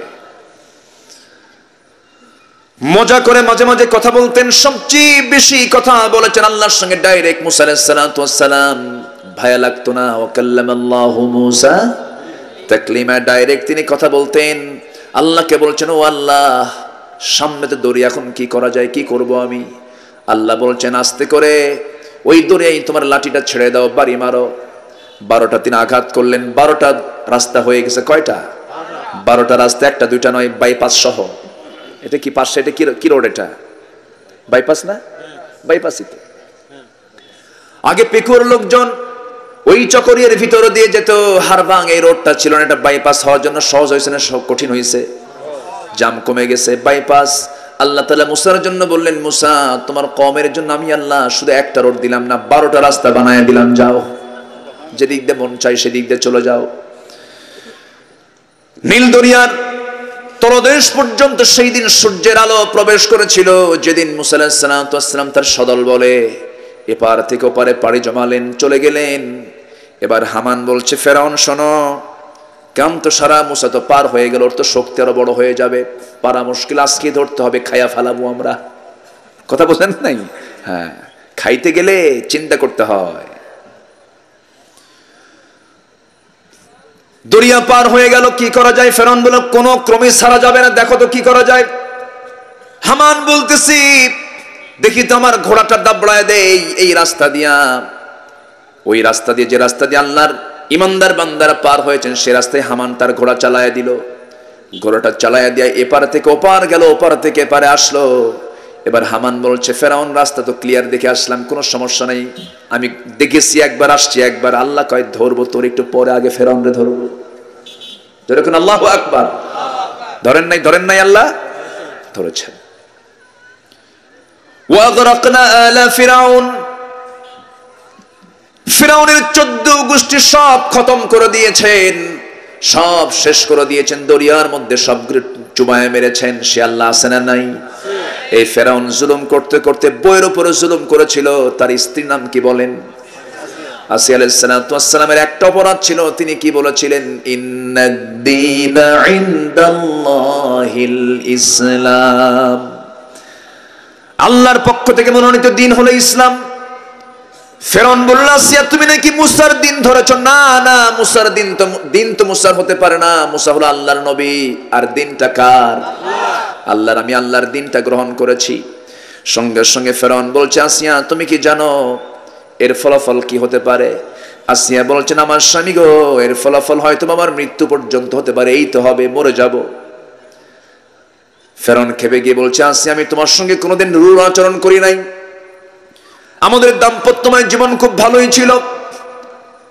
এই বিশাল রাষ্ট্রের তুমি ফার্স্ট লেডি, আমি হলাম ফেরাউন, তুমি হলে ফার্স্ট লেডি, আমি তোমাকে কত সম্মান দিয়েছি, ইজ্জত দিয়েছি, এই রাষ্ট্রের তুমি সেকেন্ড নাগরিক, আমার পরে তোমার স্থান, এত মর্যাদা, এত মান সম্মান, এত সামাজিক স্বীকৃতি পাওয়ার পরও তুমি কোন দিকে চলে গেছো? আসিয়া তুমি একটু মনে মনে ভাবো। তিনি বলছেন, আমার স্বামী গো, আমি আপনাকে সম্মান রেখে শ্রদ্ধা রেখে একটা কথা বলতে চাই। আপনি আমার দিনটাকে পরিবর্তন করার জন্য, আমাকে ইসলাম থেকে বের করার জন্য যদি আপনি শতবার কেন আমাকে যদি হত্যার মধ্য দিয়েও চেষ্টা চালাতে যান, কোনো লাভ হবে না, হাসতে হাসতে মরে যাব। ইসলাম থেকে আপনার আসিয়া কখনো এক চুল পরিমাণ নড়বে না। যেরকম সুবহানাল্লাহ। সূরা তাহরিমের মধ্যে ঘটনাটা এসেছে। আসিয়া আলাইহিস সালাম স্বামীর দ্বারা নির্যাতনের শিকার হয়ে গেলেন। আসিয়া আলাইহিস সালামকে বলা হলো, আসিয়া জল্লাদ রেডি করে ফেলবো, হত্যা করে ফেলবো, তোমাকে বাঁচাবো না। আসিয়া বলছেন, আমার স্বামী, আপনি আমাকে কি করবেন জানি না, তবে আমার আল্লাহ সবচাইতে আমার চরম বন্ধু, আমি আল্লাহর কাছে যেতে চাই, আমার নাকের মধ্যে আমি জান্নাতের ঘ্রাণ পাচ্ছি। ফেরাউন আরো খেপে গেল। হামান বলল, ফেরাউন, আপনার ঘরের সদস্য যদি আপনার বিরোধিতা করে তাকে তো হত্যা করতেই হয়। সিদ্ধান্ত পাকা হয়ে গেল, সিদ্ধান্ত চূড়ান্ত হলো, জল্লাদ সামনে হাজির হয়ে গেল। অধিকাংশ তাফসীর এসেছে, জল্লাদ সামনে করাত নিয়ে দাঁড়ায় আছে, তার মাথা বরাবর করাতটা সেট করেছে, করাত দিয়ে চিরে তাকে দুই টুকরা করে দুনিয়া থেকে বিদায় করবে। এত বড় অত্যাচারের নির্যাতনের সম্মুখীন হওয়ার পরেও অনড় থাকলেন কার দ্বীনের উপরে? আসতে বলবেন না, কার দ্বীনের উপরে? কিন্তু আজকে আমরা মুসলমান, 10 টাকার কাছে আমরা ঈমান বেচে খাই, আছে না নাই? ইউসবিহু মুমিনান ওয়া ইয়ামসি কাফিরান। আখিরের জামানে এমন একটা সময় আসবে যে সময় সকালবেলার বান্দার ঈমান থাকবে, বিকালবেলা কাফের হয়ে যাবে। ঈমানকে বিক্রি করে ফেলবে মানুষ। ঈমান কখন বিক্রি হয়ে যায়? যখন ওয়াদা ভঙ্গ করে, আমানত খেয়ানত করে। এগুলো তো আমাদের মধ্যে নাই মনে হয়। আসতে বলবেন না, আছে না নাই? এই সমস্ত ইমানদারের গুণগুলো রাখতে হবে। ইমানদারের গুণগুলো নষ্ট করা যাবে না, আমানত খেয়ানত করা যাবে না, মিথ্যা কথা বলা যাবে না, ওয়াদা ভঙ্গ করা যাবে না, নামাজ নষ্ট করা যাবে না, যাকাত না দিয়ে থাকা যাবে না, যাকাত দিতে হবে, সুদের কারবার করা যাবে না, মদের কারবার করা যাবে না, ইয়াবার কারবার করা যাবে না। নামাজকে সুন্দর করতে হবে, লজ্জাস্থানে হেফাজত করতে হবে। সূরা মুমিনুনের প্রথম 10টা আয়াত 11টা আয়াতকে ফলো করতে হবে। আসিয়া আলাইহিস সালাম এবার শাহাদাতের জন্য প্রস্তুতি নিয়ে নিচ্ছেন, মরে যাবেন, যে কোনো মুহূর্তে শাহাদাত বরণ করবেন তিনি। সামনে জল্লাদ প্রস্তুত হয়ে আছে। জল্লাদ যখন তার মাথায় যখন করাতটা ঠেকে দিয়েছে, এমন সময় তিনি এমন সুন্দর একটা দোয়া করলেন। তার কিতাব হলো তাওরাত, তিনি তাওরাত কিতাবের অনুসারী, কিন্তু তার দোয়াটা এত সুন্দর হয়েছে, সেই দোয়াটা আল্লাহ রাব্বুল আলামিন কোরআনের মতো কিতাবের মধ্যে ঢুকায়া দিয়েছেন। জোরে বলি সুবহানাল্লাহ। সেই দোয়াটা কি? ইসলাম কি দ্বীন হিসেবে গ্রহণ করার কারণে আসিয়াকে কেমন করে জীবন দিতে হলো, সেই সময় তিনি করাত যখন কপালে ঠেকে গেল, সেই সময় তিনি দোয়া করছেন, রব্বি বিনিলি ইনদাকা বাইতান ফিল জান্নাতি ওয়া নাজ্জিনি মিন ফিরআউনা ওয়া আমালিহি। আয় আল্লাহ তাআলা, তুমি আমার জন্য বানিয়ে দিবা তোমার কাছে, ইনদাকা তোমার কাছে, বাইতান একটা ঘর। কয়টা ঘর? একটা ঘর দিবা। বুয়ুতান বললেন না, বুয়ুতান মানে বহু ঘর। একটা ঘর তুমি আমাকে দিবা, ইনদাকা তোমার কাছে, বাইতান একটা ঘর, ফিল জান্নাহ জান্নাতের ভিতরে, কিন্তু ঘরটা হওয়া চাই হলো তোমার ঘরের সাথে, তোমার কাছে। যেরকম সুবহানাল্লাহ। আল্লাহকে তারা কত কাছে নিয়েছেন। ওয়ানাজ্জিনি মিন ফিরআউনা ওয়া আমালিহি, এবং ফিরআউনের সমস্ত অপকর্ম থেকে তুমি আল্লাহ আমাকে বাঁচায় দাও। তোমার দিনকে আমি গ্রহণ করতে গিয়ে আজকে আমি রক্তাক্ত হয়ে শহীদ হয়ে তোমার সামনে হাজির হতে যাচ্ছি। আল্লাহ, আমাকে তুমি ঠাঁইটা দিয়ে দিও। আমার ঠাঁই হওয়ার কোনো জায়গা নাই, তুমি আল্লাহ তোমার ঘরের সঙ্গে আমার ঘরটা দিয়ে দিও। যেরকম সুবহানাল্লাহ। দিন শেষে বন্ধু আমার কে বলেন? আসতে বলেন, দিন শেষে বন্ধু আমার কে? কে বলেছে বাবা আপন না? বাবা আপন নয়, মা আপন নয়, ভাই আপন নয়, স্ত্রী আপন নয়, সন্তান আপন নয়। মাল কোনো কাজে আসবে না, মরে যাবো এখনই। মাল মালের জায়গায় পড়ে থাকবে, ব্যবসা ব্যবসার জায়গায় পড়ে থাকবে, সব কিছু রয়ে যাবে। আমাকে শূন্য হাতে আমাকে ফিরে যেতে হবে। কার সামনে? আসতে বলবেন না, কার সামনে যেতে হবে? এই জন্য আমরা কারো দিন মানবো না, দিন মানবো কার? আসতে বলবেন না দিন মানবো কার? আল্লাহর দিনটা আমরা মানবো। এই দিনের বিরুদ্ধে ষড়যন্ত্র আছে না নাই? আসতে বলবেন না আছে না নাই? কবরে প্রশ্ন হবে, সেই কবরের প্রশ্নের মধ্যে দ্বীনের কথা আছে না নাই? ইসলামের কথা আছে না নাই? প্রশ্ন হবে তিনটা, কি সামনে আগে আসতে হবে? না থাকুক না, জায়গা নাই তো। আমার দিকে তাকান, কষ্ট পাচ্ছেন আপনারা? এত মানুষ এত দ্রুত চলে আসছেন, বলি আলহামদুলিল্লাহ। আমার ভাইয়েরা, কবরে তিনটা প্রশ্ন হবে। সেই কবরের তিনটা প্রশ্নের মধ্যে দ্বীন নিয়ে প্রশ্ন আছে, ইসলাম নিয়ে প্রশ্ন আছে। আমার মনে হয় জায়গা হচ্ছে না, না একটু একটু আগায় আসেন, আমার দিকে আসেন, একটু হরকত করেন, বরকত পাবেন। জিকির করি লা ইলাহা, আরো জোরে লা ইলাহা, আরো জোরে সুবহানাল্লাহ আলহামদুলিল্লাহ, আরো জোরে সুবহানাল্লাহ আলহামদুলিল্লাহ, লা ইলাহা সুবহানাল্লাহ আলহামদুলিল্লাহ, আরো জোরে লা ইলাহা, লা ইলাহা ইল্লাল্লাহু মুহাম্মাদুর রাসূলুল্লাহ। কবরে প্রশ্ন হবে কয়টা বলেন? তিনটা প্রশ্নের মধ্যে এক নাম্বার প্রশ্ন হলো মার রব্বুক, তোমার রব কে? আরো জোরে, রব মানে কি? রব মানে হলো আইনদাতা, বিধানদাতা, লালনকারী, পালনকারী। তাহলে আমার রব কে বলেন? কোথায় আমরা রব আল্লাহ বানাইছি? আমরা কার আইনে চলি? আল্লাহর আইনে না মানুষের আইনে? কই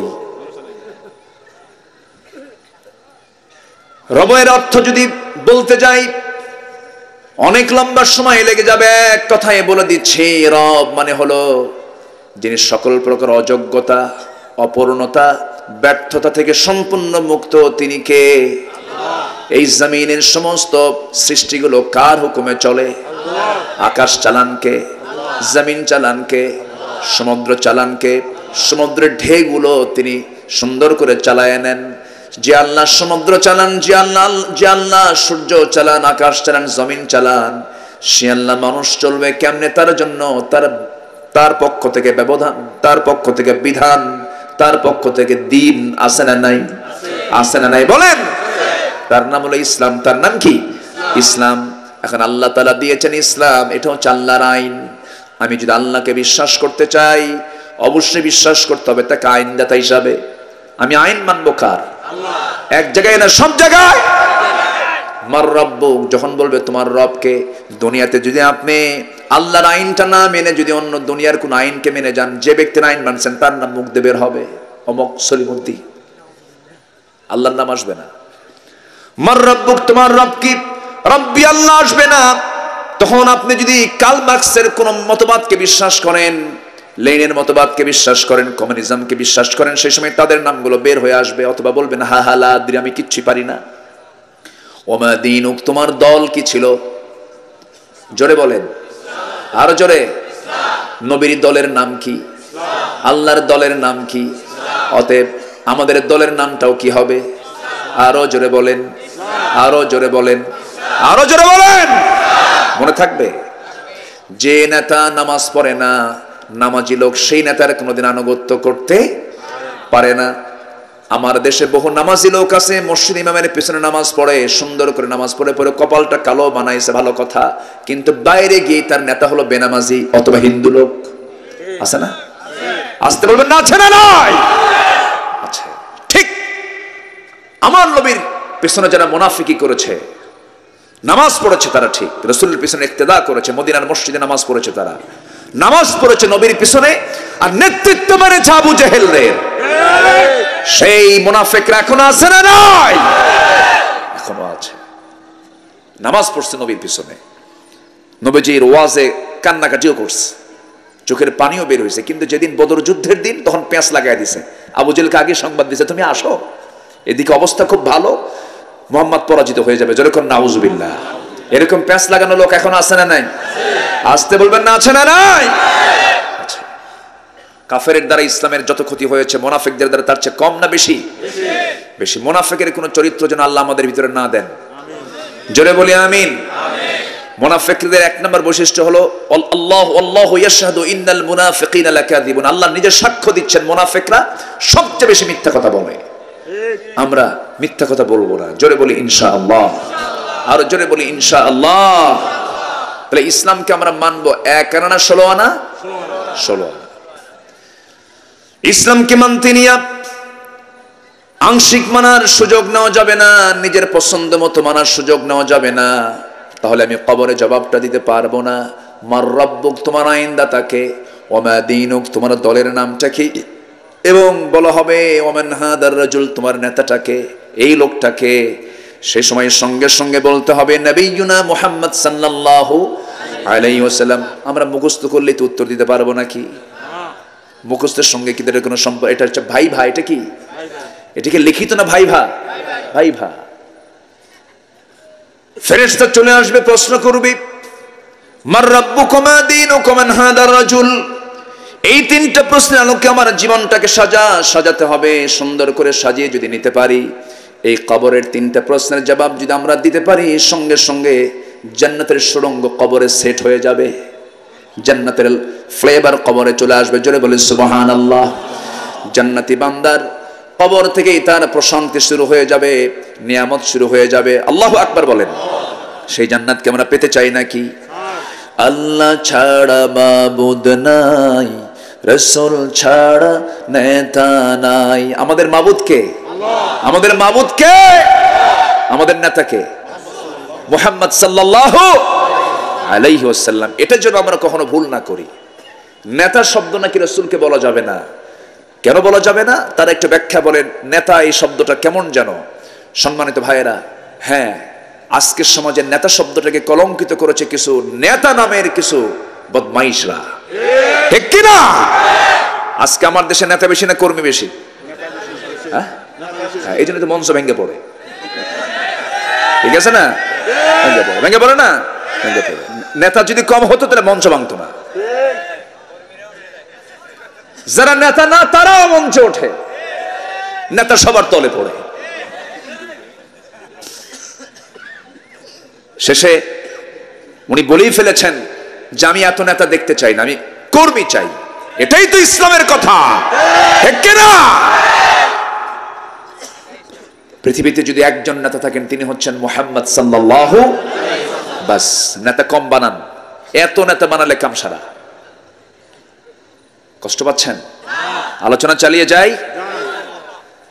আল্লাহু আকবার বললে নাকি সমস্যা? বলে যে এটা নাকি নির্দিষ্ট দলীয় স্লোগান। আল্লাহু আকবার যদি নির্দিষ্ট দলীয় স্লোগান তোমরা বলো, তাহলে তোমাদের স্লোগান কি? তাদেরকে উল্টা প্রশ্ন করার দরকার আছে না নাই? যারা বলে আল্লাহু আকবার, নারায়ে তাকবীর, আল্লাহু আকবার নির্দিষ্ট দলীয় স্লোগান, তাহলে তোদের স্লোগান কি? তোদের যে স্লোগান সেই স্লোগান দিয়ে তোদের জানাজা হবে, আল্লাহু আকবার হবে না। আসতে কয়, ঠিক কি না? ওদের স্লোগান যেহেতু আল্লাহু আকবার না, নারায়ে তাকবীর, আল্লাহু আকবার যেহেতু তাদের নির্দিষ্ট দলীয় স্লোগান যেহেতু বলে দিয়েছে, তাহলে তাদের স্লোগান তো আল্লাহু আকবার না, তাহলে তাদের জানাজা হবে কি দিয়া? বলেন। জানাজার প্রথম তাকবীর কি? আরো জোরে। তাহলে এখানে নারায়ে তাকবীর আসে নাই, আল্লাহু আকবার আসে নাই? এখানে আসছে। যখন আমি মরে গেলাম, জানাজায় এটা লাগলো, এটা আল্লাহু আকবার লাগতেছে। আমি যখন জন্ম নিয়েছি, মুসলিম পরিবারে যদি আমার জন্ম হয়, আমার কানে কিসের ধ্বনি, কি আওয়াজ? বলেন আরো জোরে। জন্মে দরকার, মরণে দরকার। আচ্ছা, যখন মসজিদে যখন মাইকে যখন আজান দেয় তখন প্রথম আওয়াজ কি? আল্লাহু আকবার। আচ্ছা, এরপরে যখন নামাজ শুরু করি তখন প্রথম আওয়াজ কি? রুকুতে যেতে, সেজদায় যেতে, সেজদা থেকে উঠতে, গরু জব করতে। তাহলে এরা যে বললো যে নির্দিষ্ট দলীয় স্লোগান, অতএব তাদেরকে বলা উচিত, তাদেরকে এই বিষয়টা তাদের মাথায় রাখা উচিত। তাদের ব্যাপারে সিদ্ধান্ত নিতে গেলে উচিত হলো তাদেরকে জানাজা না দিয়া কুত্তা বিলার মতো বিদায় করা দরকার, ঠিক কি না? নারায়ে তাকবীর, আল্লাহু আকবার, বিপ্লব আমার নেতা তোমার নেতা বিশ্বনবী মুস্তাফা। রসুলকে আপনি নামাজে মানবেন, রসুলকে আপনি সুন্নতে মানবেন, রসুলকে আপনি মেসওয়াক করে মানবেন, রসুলকে আপনি খাওয়ার সময় মিষ্টি খাওয়ার সময় মানবেন, রসুলকে আপনি রাজনৈতিক ফিল্ডে মানবেন না, আপনি বড় মুনাফিক। ঠিক কি না? আপনার মধ্যে মুনাফিকের বীজ ঢুকানো আছে। কথা ক্লিয়ার? কথা ক্লিয়ার? এটা প্রতারণা। রসুলকে আমি নামাজে মানবো, রোজায় মানবো, হজে মানবো, রাজনীতির ফিল্ডে মানবো না, আপনি মুনাফিক হয়ে গেছেন, আপনি ইমানদার নাই। রসুলকে মানবো আমরা এক জায়গায় না সব জায়গায়। এই পৃথিবীতে মিথ্যা কথা না বলে যিনি রাষ্ট্র চালিয়েছেন, যিনি সংগ্রাম করেছেন, যিনি মানবতার কল্যাণের এগিয়ে এসেছেন, একজন মানুষ যিনি জীবন একটা মিথ্যার ছোঁয়া দিয়ে কোন পথ চলেননি, তিনি কে? মুহাম্মদ সাল্লাল্লাহু। আর এখন নেতৃত্ব দেওয়া মানে মিথ্যা কথা কওয়া, ঠকবাজি করা। ঠকবাজি ইসলামে নাই। মিথ্যা কথা না বলে যে দেশ চালানো যায়, মিথ্যা কথা না বলে যে সমাজ চালানো যায়, মিথ্যা কথা না বলে যে রাজনীতি করা যায়, মিথ্যা কথা না বলে যে প্রত্যেকটা সেক্টর চালানো যায়, তার বাস্তব প্রমাণ হচ্ছেন মুহাম্মদ সাল্লাল্লাহু আলাইহি ওয়াসাল্লাম। এই জন্য আমরা আল্লাহকে মানবো, রসুলকে মানবো, ইসলামকে মানবো। এর ভিতরে কেউ নাক ঢুকালি খাইয়ে ফেলে দেব। ঠিক কিনা বলেন? এটা সোজা কথা, কোনো কথা নাই। কারণ ঈমান আগে না অন্য কিছু? আগে কি? আগে কি? আগে কি? এশার নামাজ কিন্তু হয় নাই। এশার নামাজ পড়বেন না আপনারা? 5 ওয়াক্ত নামাজ পড়বেন কার? একটু হাত তুলে দেখান। জোরে বলি ইয়া আল্লাহ। আরো জোরে ইয়া আল্লাহ।